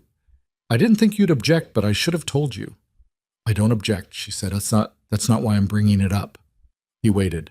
She set her hands flat on the table. This was not how she had imagined saying this. There had been some version in her head that was more composed, more deliberate. But composure, she was learning, was often the enemy of honesty. I want to say something, and I want you to let me finish it before you respond, she said. All right. When I married you, I had decided to survive it. That was my entire goal. Survive the situation, maintain my dignity, keep my father from ruin, and manage whatever came after with as much practical intelligence as I could bring to it. She kept her eyes on his. I did not expect to be moved by you. I didn't expect to find someone in this. I thought I knew what was possible inside an arrangement like ours, and I had made my peace with the limits of it. The room was very quiet. I was wrong about the limits, she said. I've been wrong about them for some time. I've known it since February, and I've been waiting to be more certain, and I am certain, Caleb. I'm in love with you. She said it plainly, the way she said things she meant. Not because you've been kind to me, though you have been. Not from gratitude. Because I know who you are. I've seen you in the cold and in the hard months and in the moments you thought no one was watching, and I know who you are, and I love that person. I wanted you to know. He looked at her for a long moment. She saw something cross his face that she couldn't fully read. Something complicated. Some emotion that had more than one layer to it. And for one terrible second she thought she had miscalculated, had moved too far too fast, had said too much of what was true. Then he said, very quietly, I've been afraid to say it first. She blinked. What? I've been in love with you since January. He said it with the slight roughness of someone delivering something they've held a long time. Since the night the fire went low and you sat up with me and talked about your mother. I didn't think it was fair to put that on you. You didn't come here for this. I thought if I said it, you'd feel... He stopped. Obligated. Or like the situation was pressing you into something. She stared at him. You've been in love with me since January, and you wrote me that letter in February, and you didn't say it. The letter said most of it. It said everything except the main thing. I know. He looked at the table. I didn't think I had the right. She felt something between exasperation and tenderness so acute it was almost painful. Caleb, you are my husband. A husband you didn't choose. I choose now, she said. That's what I'm telling you. Whatever I didn't choose in October. I'm choosing this now. You, this. She gestured at the table, at the cabin, at the mountains outside the window. All of it. He looked at her with something that was not composure. Something that was the opposite of composure. Something that showed clearly on his face and that she realized she was glad to see because it meant the feeling was real enough to break through the careful management he applied to everything else about himself. You're sure, he said. I don't say things I'm not sure of. You know that. I know. He let out a slow breath. I know you don't. He reached across the table. Not dramatically, just reached across and put his hand over hers, on the table between them, in the lamplight. She looked at his hand on hers, at the calluses, the rough knuckles, the visible evidence of every year of labor that this town had used to define him as lesser. She turned her hand over and held his. They sat like that for a long time without talking. It was not a perfect moment. There was no perfection in it. The lamp smelled slightly of bad oil, and she had burned the biscuits at supper, and there was a crack developing in the east wall of the cabin that they were going to have to address before autumn. Outside, the horses shifted in the barn, and the creek ran in the dark. It was, for all of that, the truest thing she had felt in a very long time. The weeks that followed were not a transformation. They were the same life, the same hard work, the same rough frontier property under the same demanding sky. But they were different in the way that a familiar landscape is different when you stop moving through it with one eye on the exit. They were the same place, seen from the inside rather than the outside, seen as a place you had chosen rather than a place you'd been assigned. She noticed small things differently. The way he handed her the first coffee of the morning without asking how she took it anymore because he'd known for months. The way she had stopped waiting to see what he would decide and simply told him what she thought, because she had learned that he wanted to know. The way they had developed, without planning it, a system of navigating the same small spaces without getting in each other's way, a choreography of small courtesies that only happens between people who have paid close attention to each other for a long time. There was nothing effortless about it. They argued sometimes, not viciously, but genuinely, in the way of two people with strong opinions who live in a small space. She thought he was too slow to ask for help when the property needed more labor than one man could provide. He thought she pushed herself past the point of practical exhaustion because she didn't know how to stop. These were not small disagreements. They were disagreements about fundamental qualities in each other, things that weren't going to change. They had one particular argument in late June over money that lasted 2 days and left them both somewhat worn out, and caused Evelyn to ride Augusta too hard through the Creek Valley until the mare was tired and she'd calmed down sufficiently to see that she was half wrong about the specific thing and entirely right about the underlying thing, which was a distinction she had to think through carefully before she could explain it to him. She came back in the evening and said, "I was wrong about the numbers, but right about the principle." He was splitting wood in the yard and paused. "I know. I've been wrong about the numbers too by about $10. I found the error this afternoon." She got off Augusta. "So we're both partially wrong." "Seems like." He set down the axe. "You want to start over on it?" "Yes." They went inside and spread the accounts across the table and worked through them together, and by the end of the evening they had arrived at a solution that was neither of their original positions but was better than both, and Evelyn felt the particular satisfaction of being in a partnership that was actually a partnership, two intelligences working a problem together rather than two people performing the roles they'd been assigned. That was the thing she had not anticipated about loving him. Not the tenderness of it, though there was tenderness. It was the specific satisfaction of being in a real partnership with someone who respected what she could do. She had not known she was waiting for that until she had it. July arrived, and with it the particular heat of high summer on the frontier, not the oppressive wet heat of lower elevations, but a dry, burning kind that made the air shimmer over the south pasture in the afternoons and drove the cattle to the creek shade and made the evenings, when the temperature finally dropped, feel like mercy. Tommy Hatch had progressed quickly. He was coming to the property 3 times a week now, and Caleb had him reading simple passages and working on his letters in the evenings when the day's work allowed. The boy had the same quality Caleb had had, raw intelligence that had simply never been given a channel, and watching Caleb teach him with the patience and lack of condescension that Evelyn had experienced from the other side of that table, she felt something solidify in the thought that had been forming since April, since the day on the East Ridge when he talked about the children in the valley who couldn't read. She brought it up one evening when Tommy had gone and they were sitting on the cabin's small front step in the cooling air. "I want to open a school," she said. He looked at her. "A proper one. Not just Tommy, not just whoever happens to ask. A school for the children in this valley who can't get into Red Hollow. There are families 8, 10, 12 miles out. Children who are growing up without letters." She had been thinking about the logistics for weeks, and it showed. She had it organized in her head, the practical requirements, the problems, the solutions she'd identified. "I would need a space. Not the cabin, somewhere larger. I'd need materials. Paper. Slates if I can get them. Primers." She paused. "And I would need your help building the space." He was quiet for a moment. "Where would you build it?" "The old structure at the north edge of the property. The one you were using for equipment storage. It's sound. The walls are good.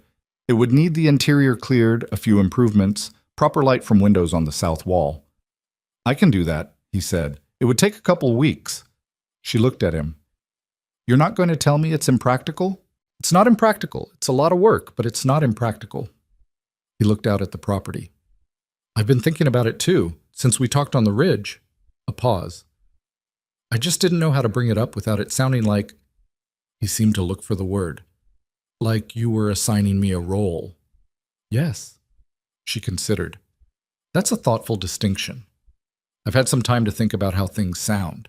She smiled, looking at the darkening mountains. "We're going to need support. People in town will resist it, some of them. They'll say it's outside the proper order of things. Some of them have been saying that about us since October. And He looked at her with that level steadiness she had come to know as his version of certainty. "And we're still here." She was quiet for a moment. Then she nodded, the firm nod of someone who has confirmed a decision she already made. "We're still here," she agreed. It was around this time that Red Hollow began, slowly and without any single announcement, to change its opinion. Not dramatically. Towns do not change their opinions dramatically. They shift them in increments, one conversation at a time, one observed fact at a time, until eventually the accumulated weight of evidence is enough to tip the balance. What was tipping it in Red Hollow was the steady accumulation of Caleb Boone being, simply and consistently, not what they had decided he was. He paid his debts on time and in full, which was not universally true of men with considerably more social standing. When a section of the road north of town washed out in a summer storm, he was among the first 3 men on the scene with tools and labor, and without requiring any asking. He was, to those who dealt with him directly, plainly intelligent, the kind of man whose opinion on practical matters turned out, over time, to be worth having. And he was Evelyn Cross's husband, which, now that people were paying attention, did not look, upon closer examination, like the humiliation it had been presented as. Evelyn noticed the shift. She was attuned to it in the way that someone who has been the subject of a town's judgment becomes attuned to changes in that judgment's temperature. The open sympathy from women like Martha Kelly had become something more ambiguous. Not quite respect, not yet, but the early-stage reconsideration that precedes it. The dismissiveness toward Caleb in the general store and the feed supply had become something more careful, more hesitant, as though people were re-examining the notes they'd made and finding them less reliable than they'd believed. Preston Mercer, she heard from the occasional piece of gossip that filtered north, had become engaged to a girl from a ranching family in the next county. She felt about this with a neutrality that surprised her until she thought about it and realized it didn't surprise her at all. Preston Mercer had happened to her. He had not become part of her. Clayton Mercer was a different matter. She thought about Clayton Mercer with a cold clarity that had not diminished over the months. She thought about his hands across the desk and the expression on his face at her wedding and the deliberate way he had arranged her life as though it were a business asset to be deployed. She did not allow herself to feel much about it because feeling much about it was not productive. But she tracked it, the way you track something you know you will eventually have to address. That eventually, she sensed, was getting closer. She was in town on a Thursday afternoon in late July, buying supplies at the general store, when she heard his voice. Clayton Mercer was at the far end of the counter, talking to the store owner about a land assessment, and he did not see her at first. She had a moment, therefore, to observe him before he observed her. He looked older than she remembered, though it had only been 9 months. There was something slightly reduced about him, something she could not immediately name. He was still commanding, still the magistrate, still the man with the papers on half the debts in town. But some quality of absolute certainty she remembered from October seemed, fractionally, barely perceptibly, diminished. When he finally registered her presence, his face did something complicated. Mrs. Boone," he said. The correction was deliberate, she thought, a small assertion. "Mr. Mercer," she said. Even, unhurried. He looked at her with that assessment that had always made her feel like inventory, and for the first time she noticed that it failed to reach her. The look landed somewhere short of its target. She had become, over these months, something harder to penetrate. "You look well," he said. "I am well," she replied. "Thank you." A pause. Several customers in the store were very carefully not listening. "The Boone property," he said. "I hear it's developing." "It is." "And Boone? He's managing it to your satisfaction?" The question was gauged precisely to suggest she might not be satisfied, might be merely performing contentment. She looked at Clayton Mercer with the calmness of someone who has sorted through all the complicated feelings about a situation and arrived on the other side of them. "My husband," she said, putting the word down with specific clarity, "is one of the most capable people in this valley. I'm aware that's not what you expected when you arranged things as you did. I suspect," she continued, keeping her voice pleasant and her eyes level, "that the arrangement was intended to diminish both of us. I want you to know that it has done the opposite." The store was very quiet. Mercer's expression did that complicated thing again, something that was not quite shame, because she doubted he'd arrived at shame, but might have been the early uncomfortable precursor to it. "I'm glad it's worked out," he said, with the flatness of a man who is not entirely glad. "I know you are," she said, meaning something different by it. She paid for her supplies and left. She sat on Augusta outside for a moment before riding, her hands on the reins, the July sun on her face. She thought about how that conversation would have felt in October, how it would have felt to be Evelyn Cross in October, standing across from the man who had done what he had done, without the 9 months of winter and spring and the person she had become in them to stand behind her. Different, she thought. It would have felt very different. She rode north out of town toward the mountains, toward the property that was hers as much as anyone's now, toward the man she had chosen with the same deliberate intelligence she brought to everything that mattered, and she felt, not triumphant exactly, because the situation was still what it had been, the injustice of it was still real, but settled. She felt settled in a way she had not felt since before October, and she thought it was a better kind of settled than she'd had before. The earlier version had been built on assumptions and the comfort of privilege and things that turned out to be less permanent than they'd appeared. This version was built on something that had been tested repeatedly by cold and hardship and the sustained proximity of a difficult reality. This version had been earned. The property came into view ahead. The barn, the cabin, the old structure that was going to become a school, the south pasture green and gold in the late afternoon. She could see him working near the fence line, a small figure in the distance, and the sight of him did the thing it had been doing for months, and that she had stopped pretending to herself that she didn't notice. She had not planned to fall in love in Red Hollow. She had not planned for any of this. But here she was. Here, she thought, guiding Augusta toward home, was exactly where she was. The messenger arrived on a Wednesday morning in the first week of August, when the summer heat was at its most relentless, and the valley lay under a sky so blue it looked almost aggressive. Evelyn was at the schoolhouse, the old equipment structure that Caleb had spent 3 weeks converting with the patient precision he brought to all physical work, adding the south-facing windows she'd specified, clearing and leveling the floor, building crude but functional benches from lumber he'd sourced from a mill 20 miles west.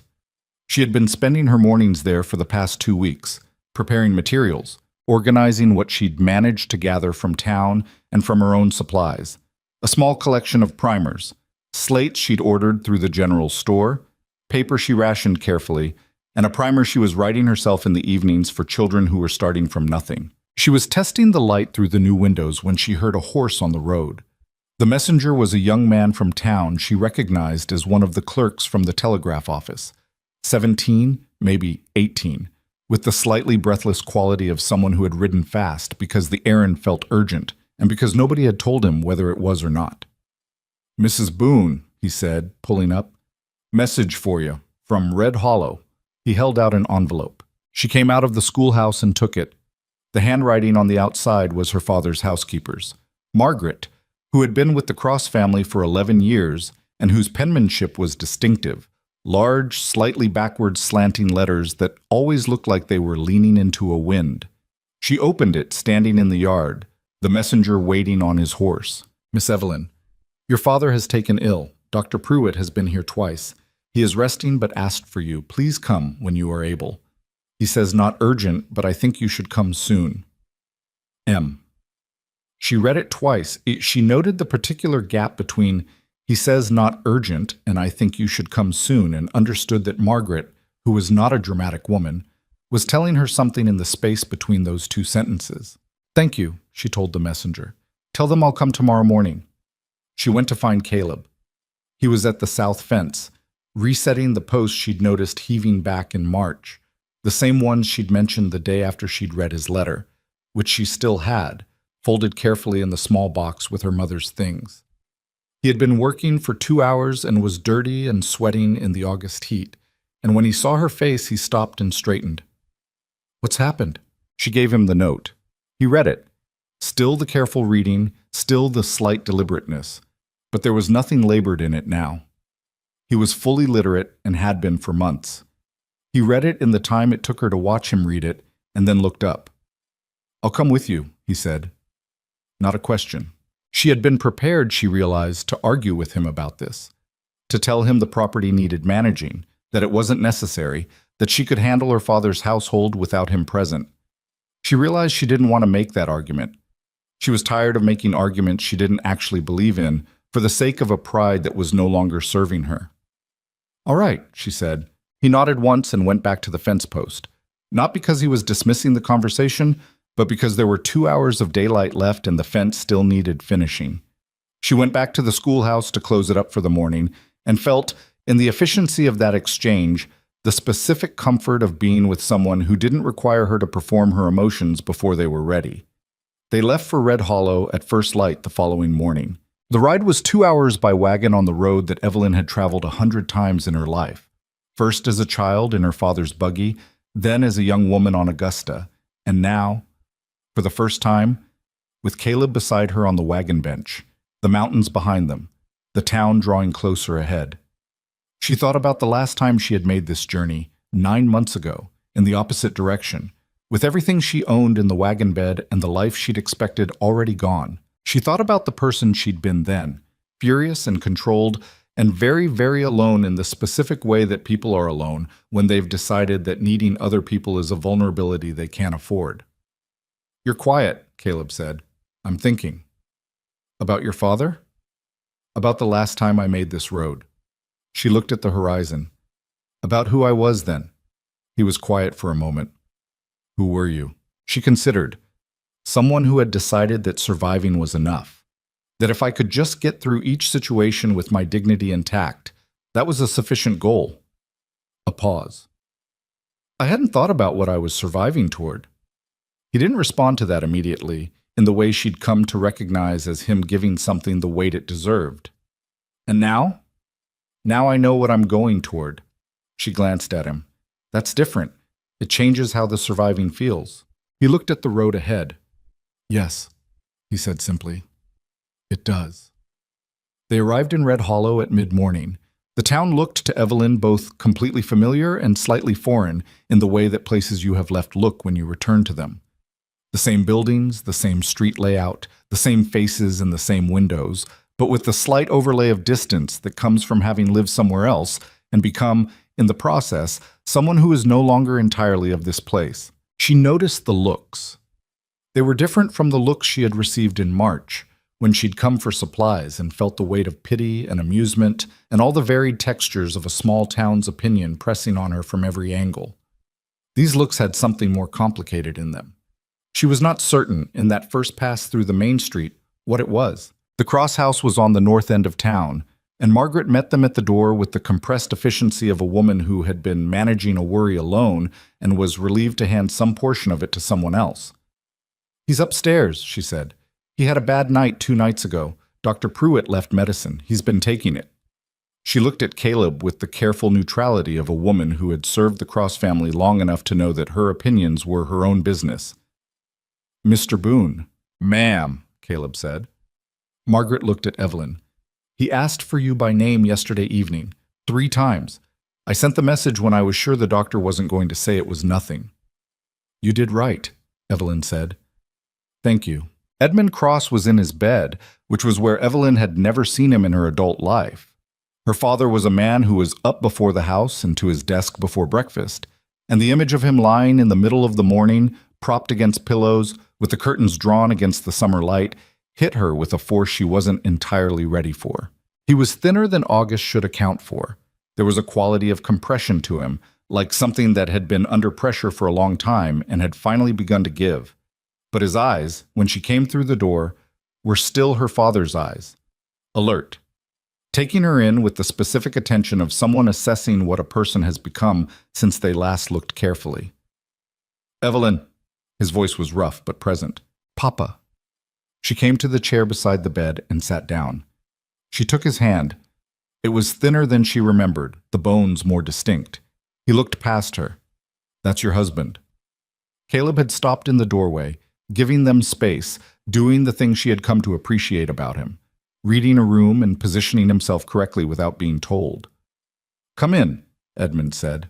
Caleb came in and stood at a respectful distance, not so close that he was intruding, not so far that he was absent. "Mr. Cross," he said, "I'm sorry you're not well." Edmund looked at him with a frankness that was one of the few qualities that illness hadn't apparently diminished. "You look like a man who works."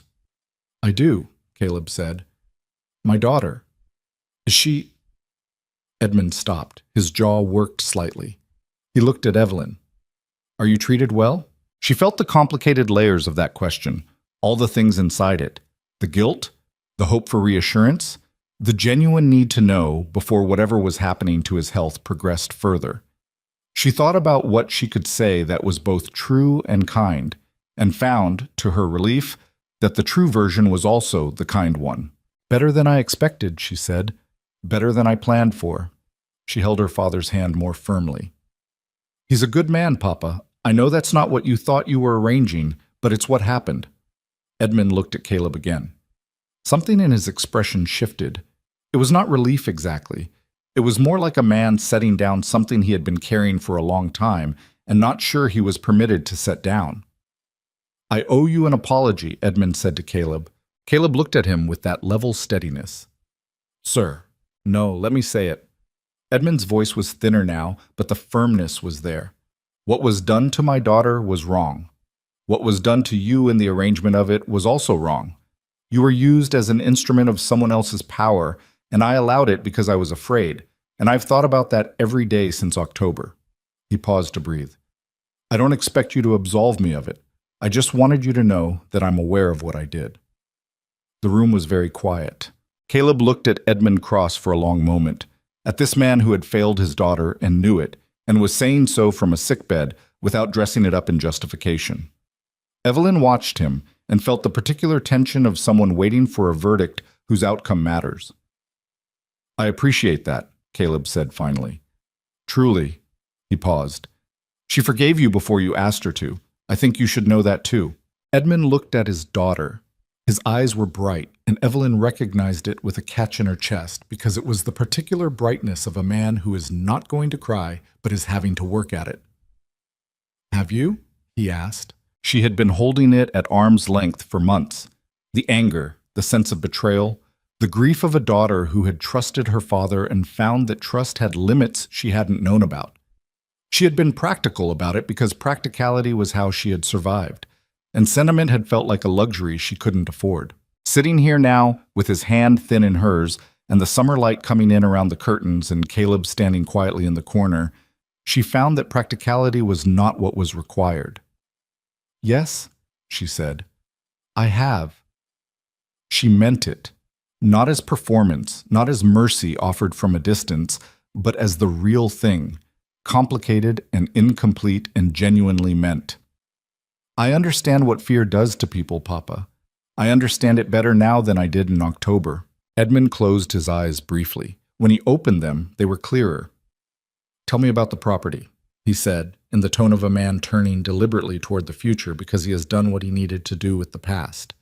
Tell me what you've built. She talked for an hour. She told him about the cattle and the creek pasture and the fence lines.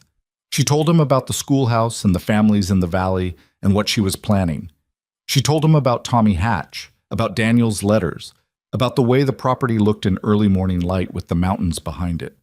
Caleb added things when she left them out, practical details about the land and the herd, figures he had in his head with the accuracy of someone who managed everything himself without ever writing it down until she'd taught him to. Edmund listened with his eyes mostly open, asking occasional questions, and the questions were the questions of a banker, precise, forward-looking, interested in the structural soundness of things. She realized, somewhere in the middle of that hour, that she was not just reassuring him. She was reporting to him as a peer. She was telling him what she had built the way one competent person tells another, and he was receiving it that way. It was, in its small way, one of the things she had always wanted from him and had not, until this hour, fully received. When his energy began to flag, visible in the slight graying of his face, the slower responses, she told him to sleep and stood up. He caught her hand. I'm going to get better, he said. It was not quite a statement of fact. It was something between a plan and a request.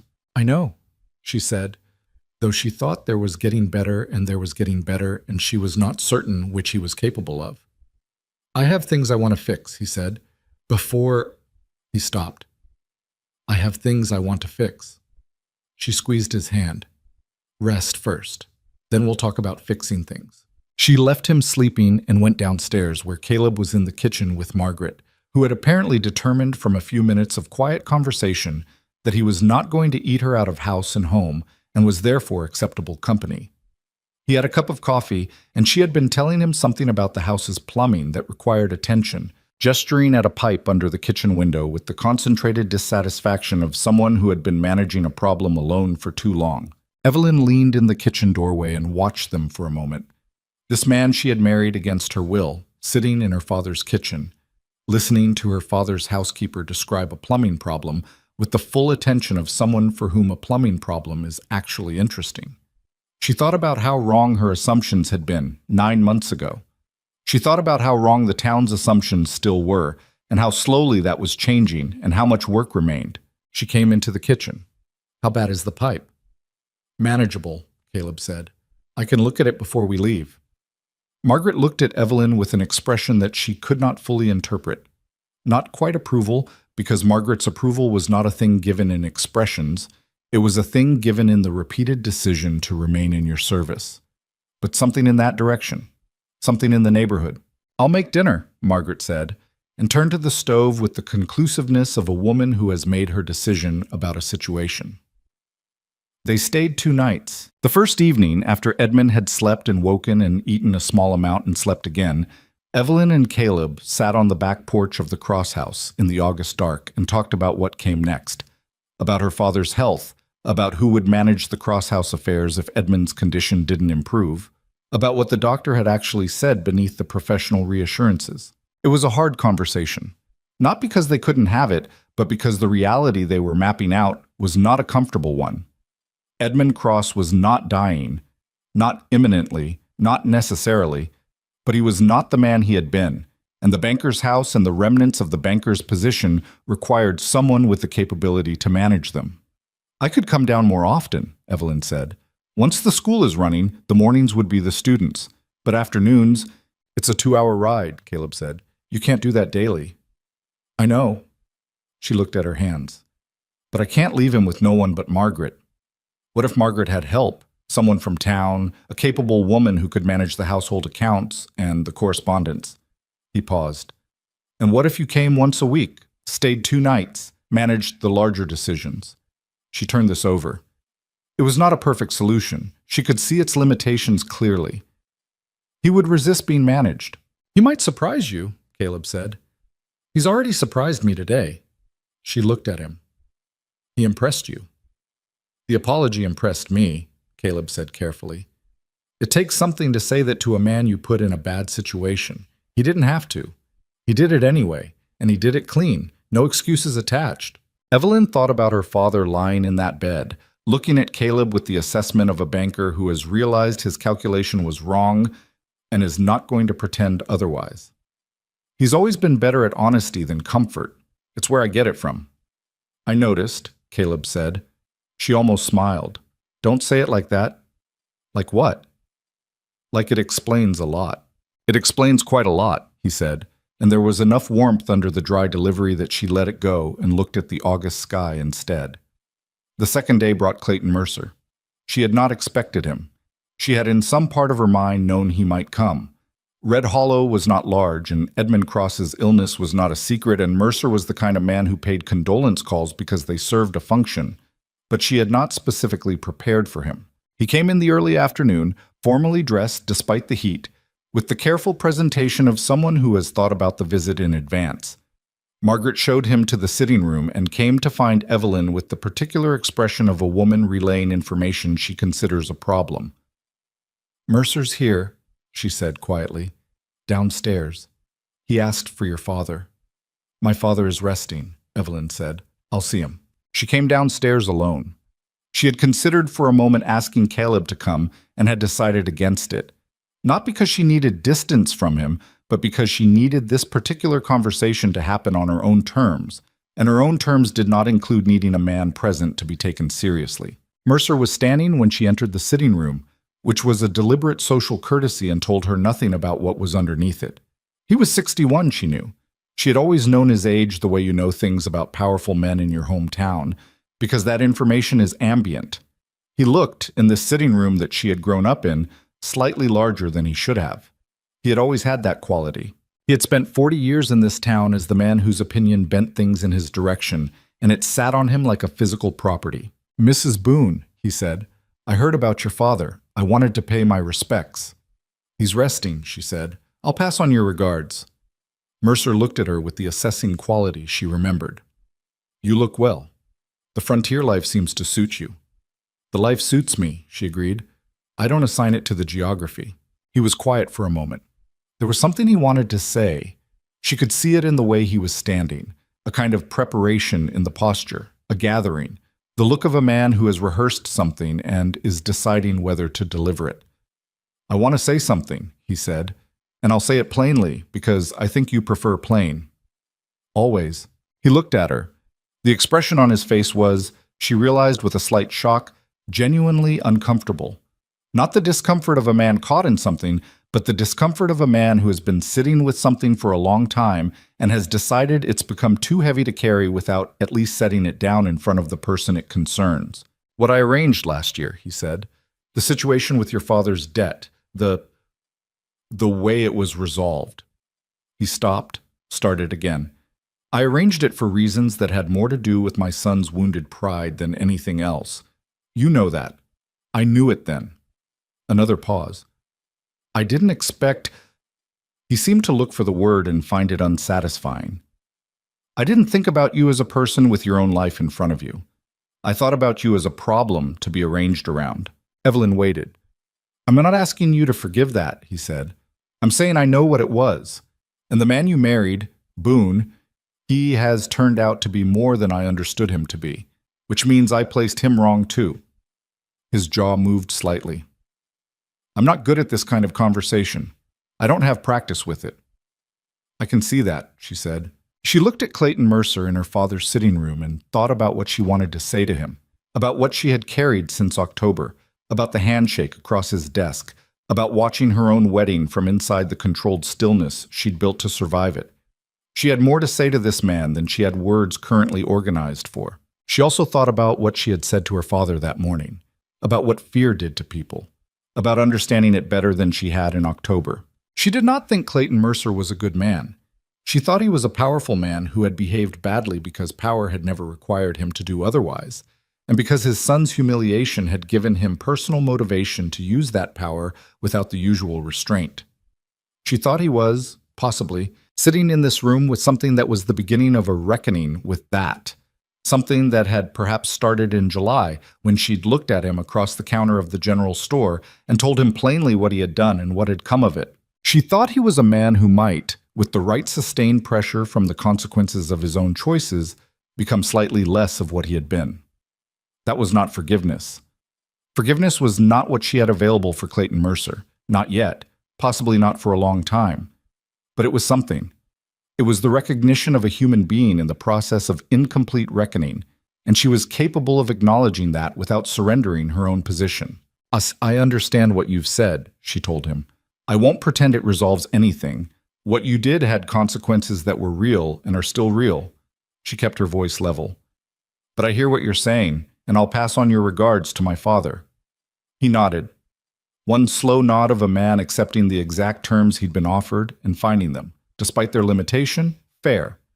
He left. She stood in the sitting room for a moment after the door closed, in the quiet of her father's house, and felt the particular feeling of having handled something without the anger she had always assumed would be required.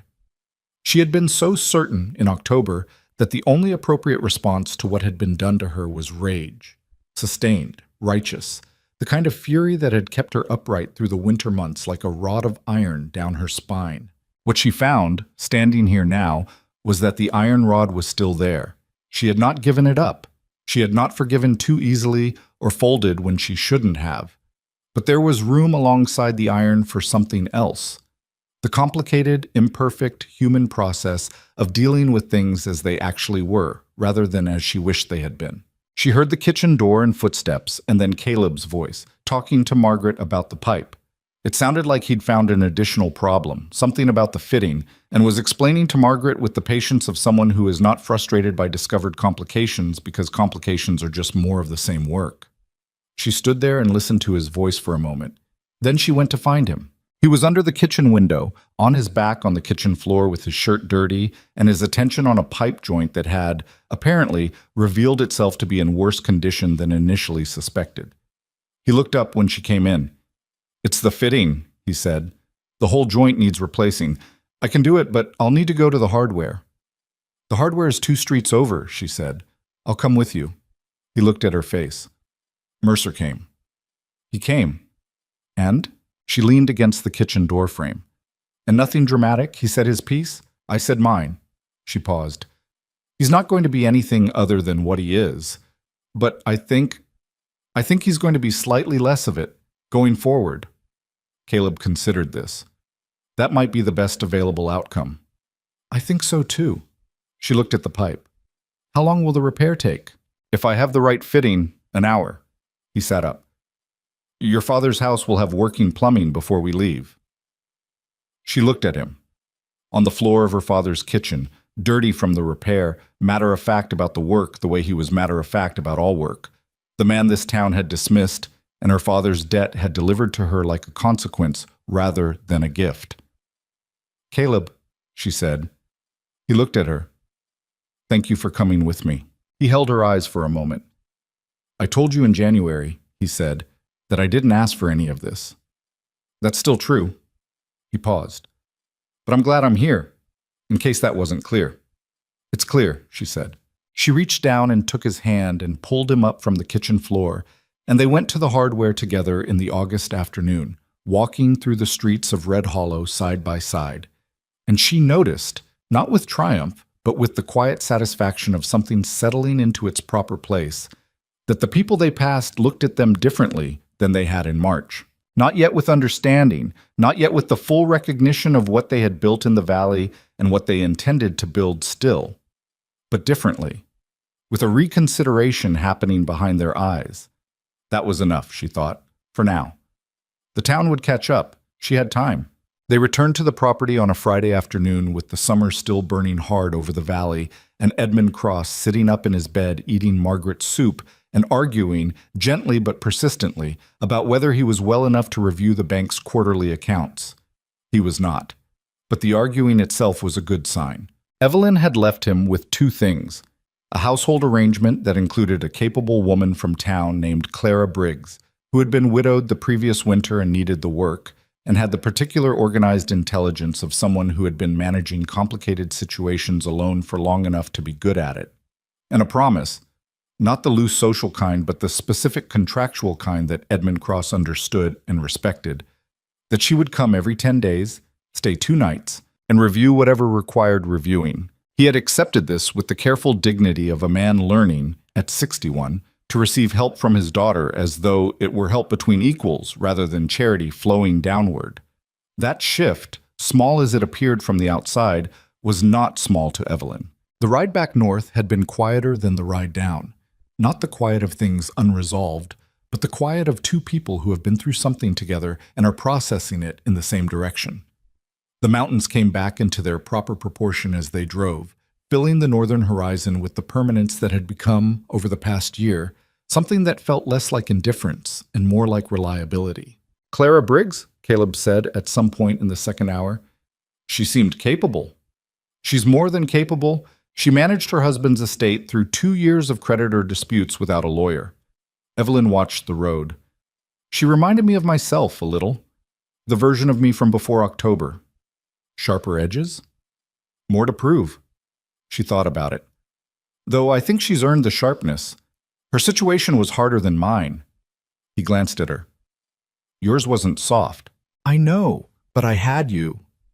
She said it without making anything of it. A simple statement of fact, the kind she had learned to make without qualification, because qualification was a habit of people who weren't yet sure what they had, and she was entirely sure. "She has nobody. That's a different kind of hard." He nodded, looking back at the road. "I'm going to bring her out to see the school," Evelyn said. "In September, once we're running." She paused. "She has 2 children, a boy and a girl. The girl is 8. He almost smiled. "You're already recruiting." "I'm always already recruiting," she said. "You should know that by now." The school opened on the 2nd Monday of September. Evelyn had spent the 3 weeks between August and opening day in a sustained practical effort that left her tired in a way that was entirely different from the bone-deep exhaustion of the first winter. That exhaustion had been the tiredness of survival, of a body and mind working against difficulty. This was the tiredness of building, the specific depletion of someone expending energy towards something rather than simply against something. It felt, she thought, considerably better. She had 7 students on that first Monday, 4 from Valley families that Caleb had personally ridden out to speak with, 2 separate households in the long, flat country to the east, another 3 miles to the northwest, near the base of the foothills where a family named Pruitt had 3 children between the ages of 7 and 12. Tommy Hatch came, though at 19 he was substantially older than the others, and sat in the back of the room with the self-consciousness of a young man who was aware of the situation's awkwardness and had decided to be there anyway. Clara Briggs' daughter, Ruth, came the first week when Clara brought her out to see the school as Evelyn had invited, and stayed, Clara arranging, within 48 hours, a weekly schedule that allowed the girl to make the ride with a neighbor who passed the property on his way to the feed store. The schoolhouse smelled of fresh lumber and chalk dust and the particular quality of early autumn air coming through the south-facing windows that Caleb had built with dimensions she had specified down to the inch. The benches were rough but functional. The slates were not enough. She had 7 students and 5 slates, which meant the 2 youngest shared, which required a degree of negotiation that Evelyn managed with a patience she had not previously been sure she possessed. It was not organized. The first week was genuinely difficult in ways she had not fully anticipated from her 3 years of assisting the Red Hollow schoolteacher, because assisting was not leading, and a room of children who did not know each other and did not yet know her was a different proposition from a classroom she'd stepped into already structured by someone else's authority. The youngest child, a girl named Bess Pruitt, 7 years old, with a permanent look of fierce evaluation on her face, spent the first morning sitting with her arms crossed and her chin down in the posture of someone who had been told this was good for her and had suspended judgment. By Thursday, Bess Pruitt was the first one in the door each morning. Children, Evelyn was learning, were not so different from adults in the fundamental thing. They responded to being taken seriously, to having someone look at them without the complicated overlay of whatever assumptions the world had already formed and simply ask, "What do you know? And what do you want to know?" She had learned that lesson, she thought, from the other side of a table in a winter cabin with a man who had been waiting 28 years for someone to look at him that way. Caleb, meanwhile, was doing something that had no official name but was becoming, by September, a regular feature of the property's rhythms. 3 evenings a week, after the school day, and after the ranch work that consumed his days, he sat with laborers. Not just Tommy Hatch, who was by now reading with genuine fluency and working his way through a collection of agricultural pamphlets, with the focused enthusiasm of someone discovering that knowledge he always needed had always been available. But others, men from the valley and the outlying ranches who had heard, through the particular information network of frontier communities that operates mostly through implication and secondhand mention, that there was a man north of Red Hollow who would sit with you without condescension and teach you letters and numbers and not charge you for it and not make you feel like less than yourself for needing it. They came cautiously, the way adults come to anything that requires them to acknowledge a lack. A man of 43 who had managed a ranch for 20 years and kept his accounts by memory and a system of marks his children couldn't read.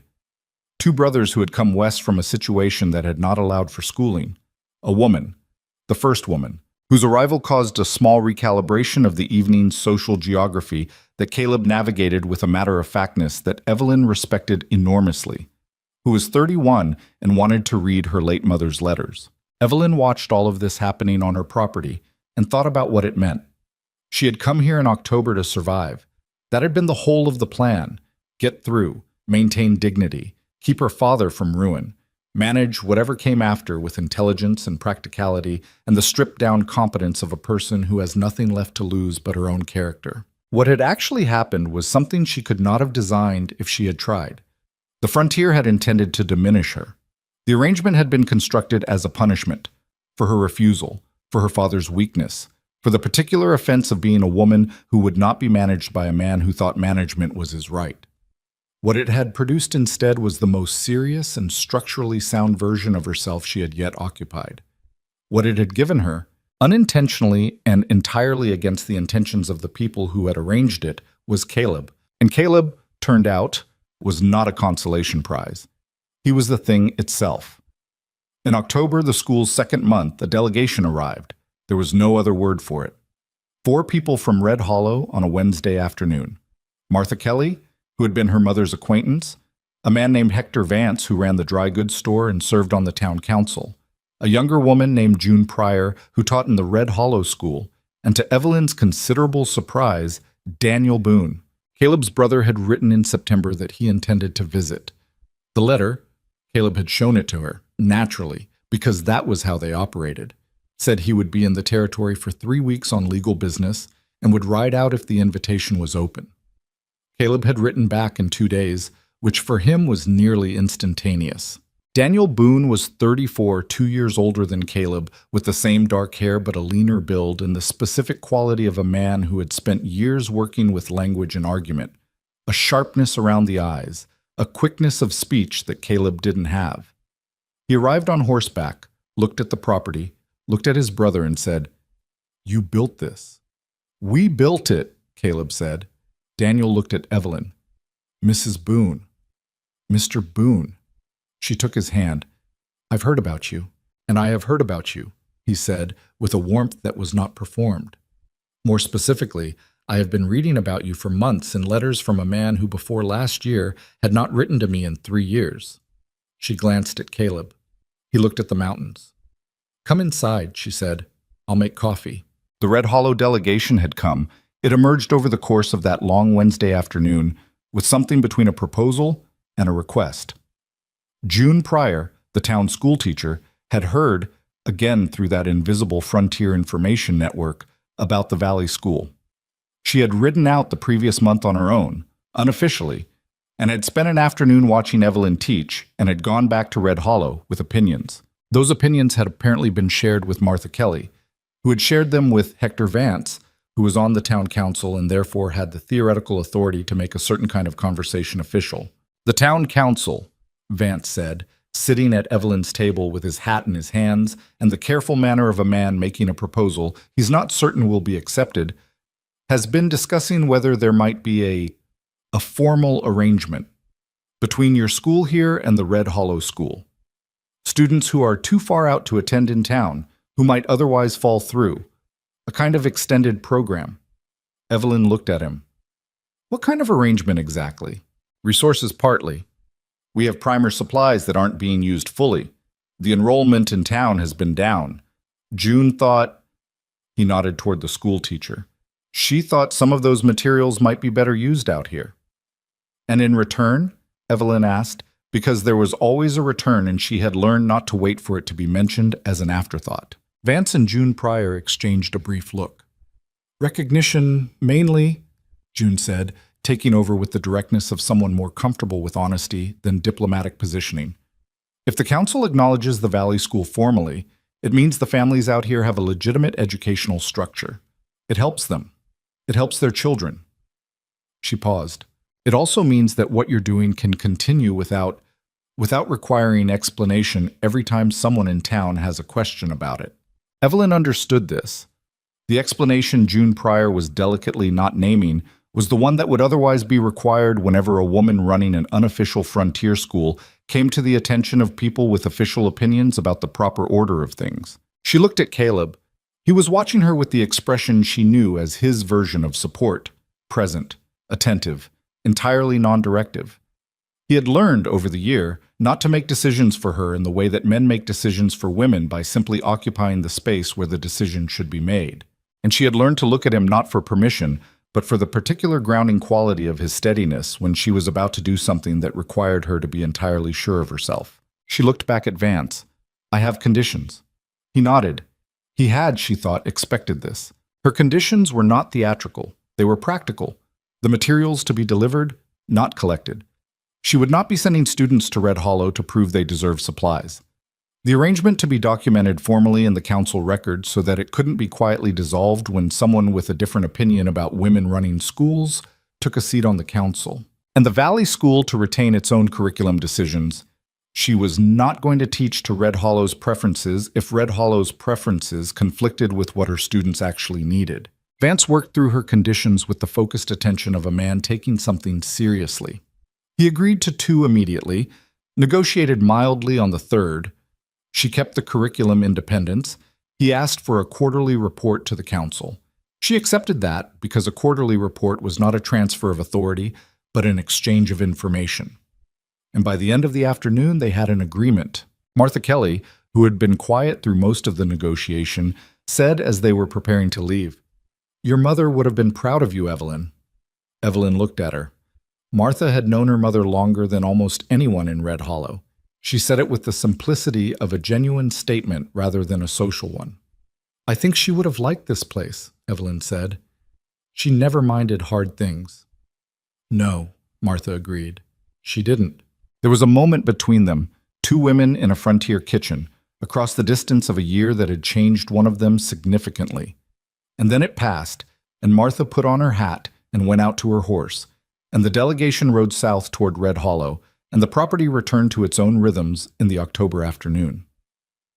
Daniel stayed 3 days. He and Caleb spent long hours together. Some of it Evelyn witnessed, some of it she gave them privacy for, because there were 3 years of silence between those 2 brothers, and some of the filling of it was not her conversation to be part of. What she saw of it was good. Daniel was sharp and quick and fond of his brother, in the slightly complicated way of an older sibling who has also been absent, fond but aware of the absence, working around a guilt he didn't put into words because Caleb wouldn't have wanted him to. She heard them one evening on the front step, late, after she had gone inside. She was not listening deliberately. The window was open to the cooling October air, and their voices carried. Daniel was saying, "You're different." "From what?" "From the last time I saw you, you're—" A pause. "You look like a person who lives somewhere, not someone just getting through." A silence. Then Caleb, "I do live somewhere." "It's more than the land," Daniel said. "You know that." Another pause. Longer. "I know that," Caleb said. She turned over in the dark and looked at the ceiling and felt something that was too ordinary for a dramatic word and too real for a polite one. She felt happy. Not in the large, performed way of celebrations, but in the small, consistent way of a person who has made a life they recognize as their own. That was not nothing. That was, in fact, the whole thing. Daniel left on a Friday. He shook Evelyn's hand at the door and then, in a departure from the formality of that, briefly embraced her. The embrace of a man who doesn't do it often and means it when he does. "Take care of him," he said quietly. "We take care of each other," she said, equally quietly. He looked at her, nodded with the nod of someone receiving a correction that improves on what they said. "Yes," he said, "I can see that." The anniversary arrived in late October, on a Thursday, 1 year from the wedding that neither of them had wanted, and both of them were, in their different ways, no longer able to imagine having been without. It was an ordinary day in most of its particulars. She had school in the morning, 8 students now, Bess Pruitt having brought her older brother in September without consulting anyone, which Evelyn had handled by simply adding a bench. Caleb had fence work and 2 of the evening learners coming after supper. The October air was back to the cold she remembered from their first weeks together, the mountain light low and golden, the first suggestion of the winter that was coming beginning to settle into the edges of the days. She did not expect him to remember the specific date. She was not certain she had expected to feel anything particular about it herself. Anniversaries of painful things were complicated. She had learned this about herself over the year. The painful thing and what the painful thing had led to were not the same thing, and marking them with the same date required a particular kind of double vision she was still developing. She came in from the school at noon to find something on the table. It was a journal. Handmade, not purchased, not assembled from commercial components.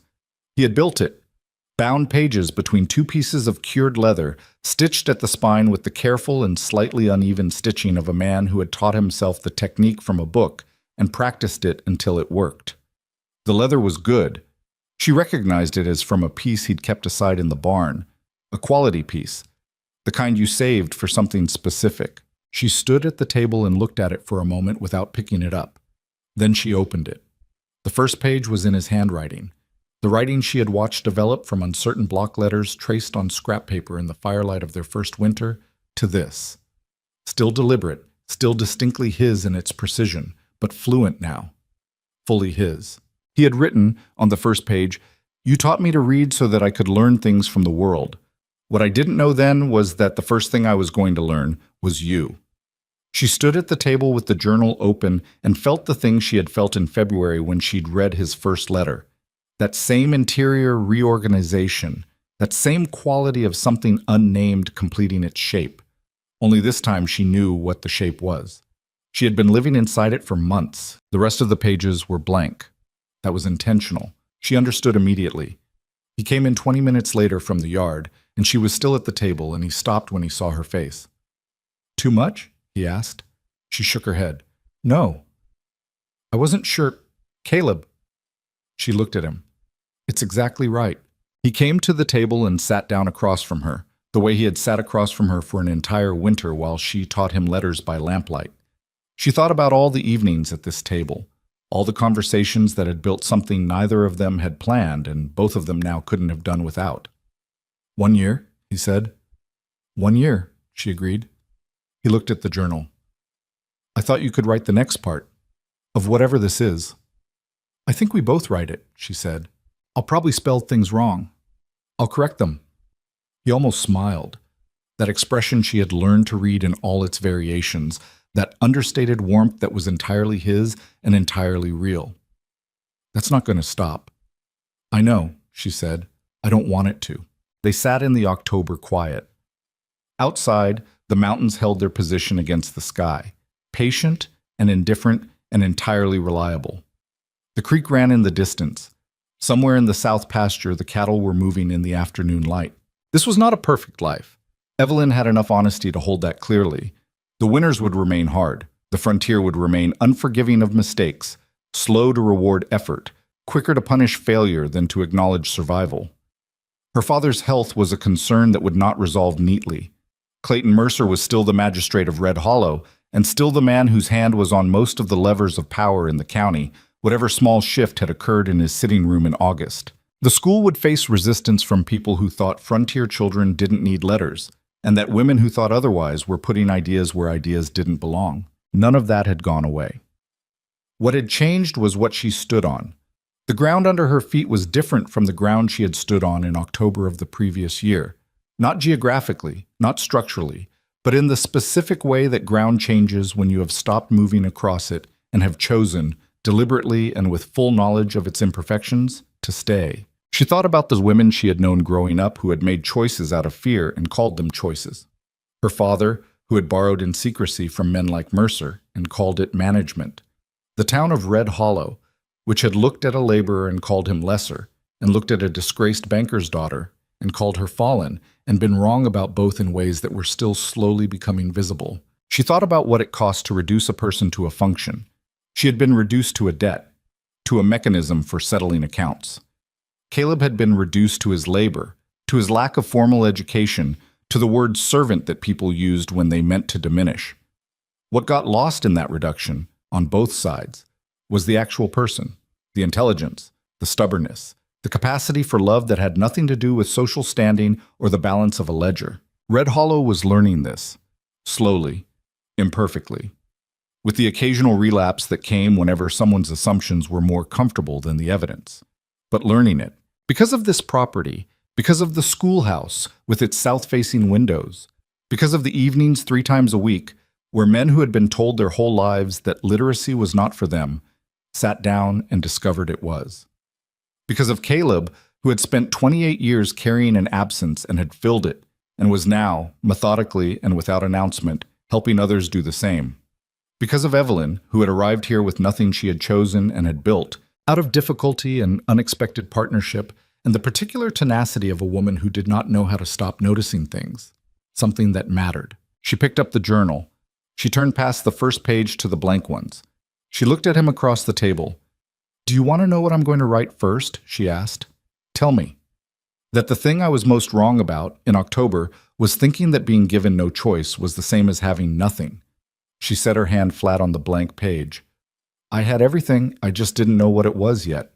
Caleb looked at her with the full weight of his attention, the way she had first noticed he looked at things back in October, with the particular quality of someone who had learned that the world didn't always offer second glances, so you looked carefully the first time. "Write it down," he said. She picked up the pen. She wrote, "Outside, the October light moved across the valley in the slow way of a season, making its last good effort, and the mountains stood where they had always stood.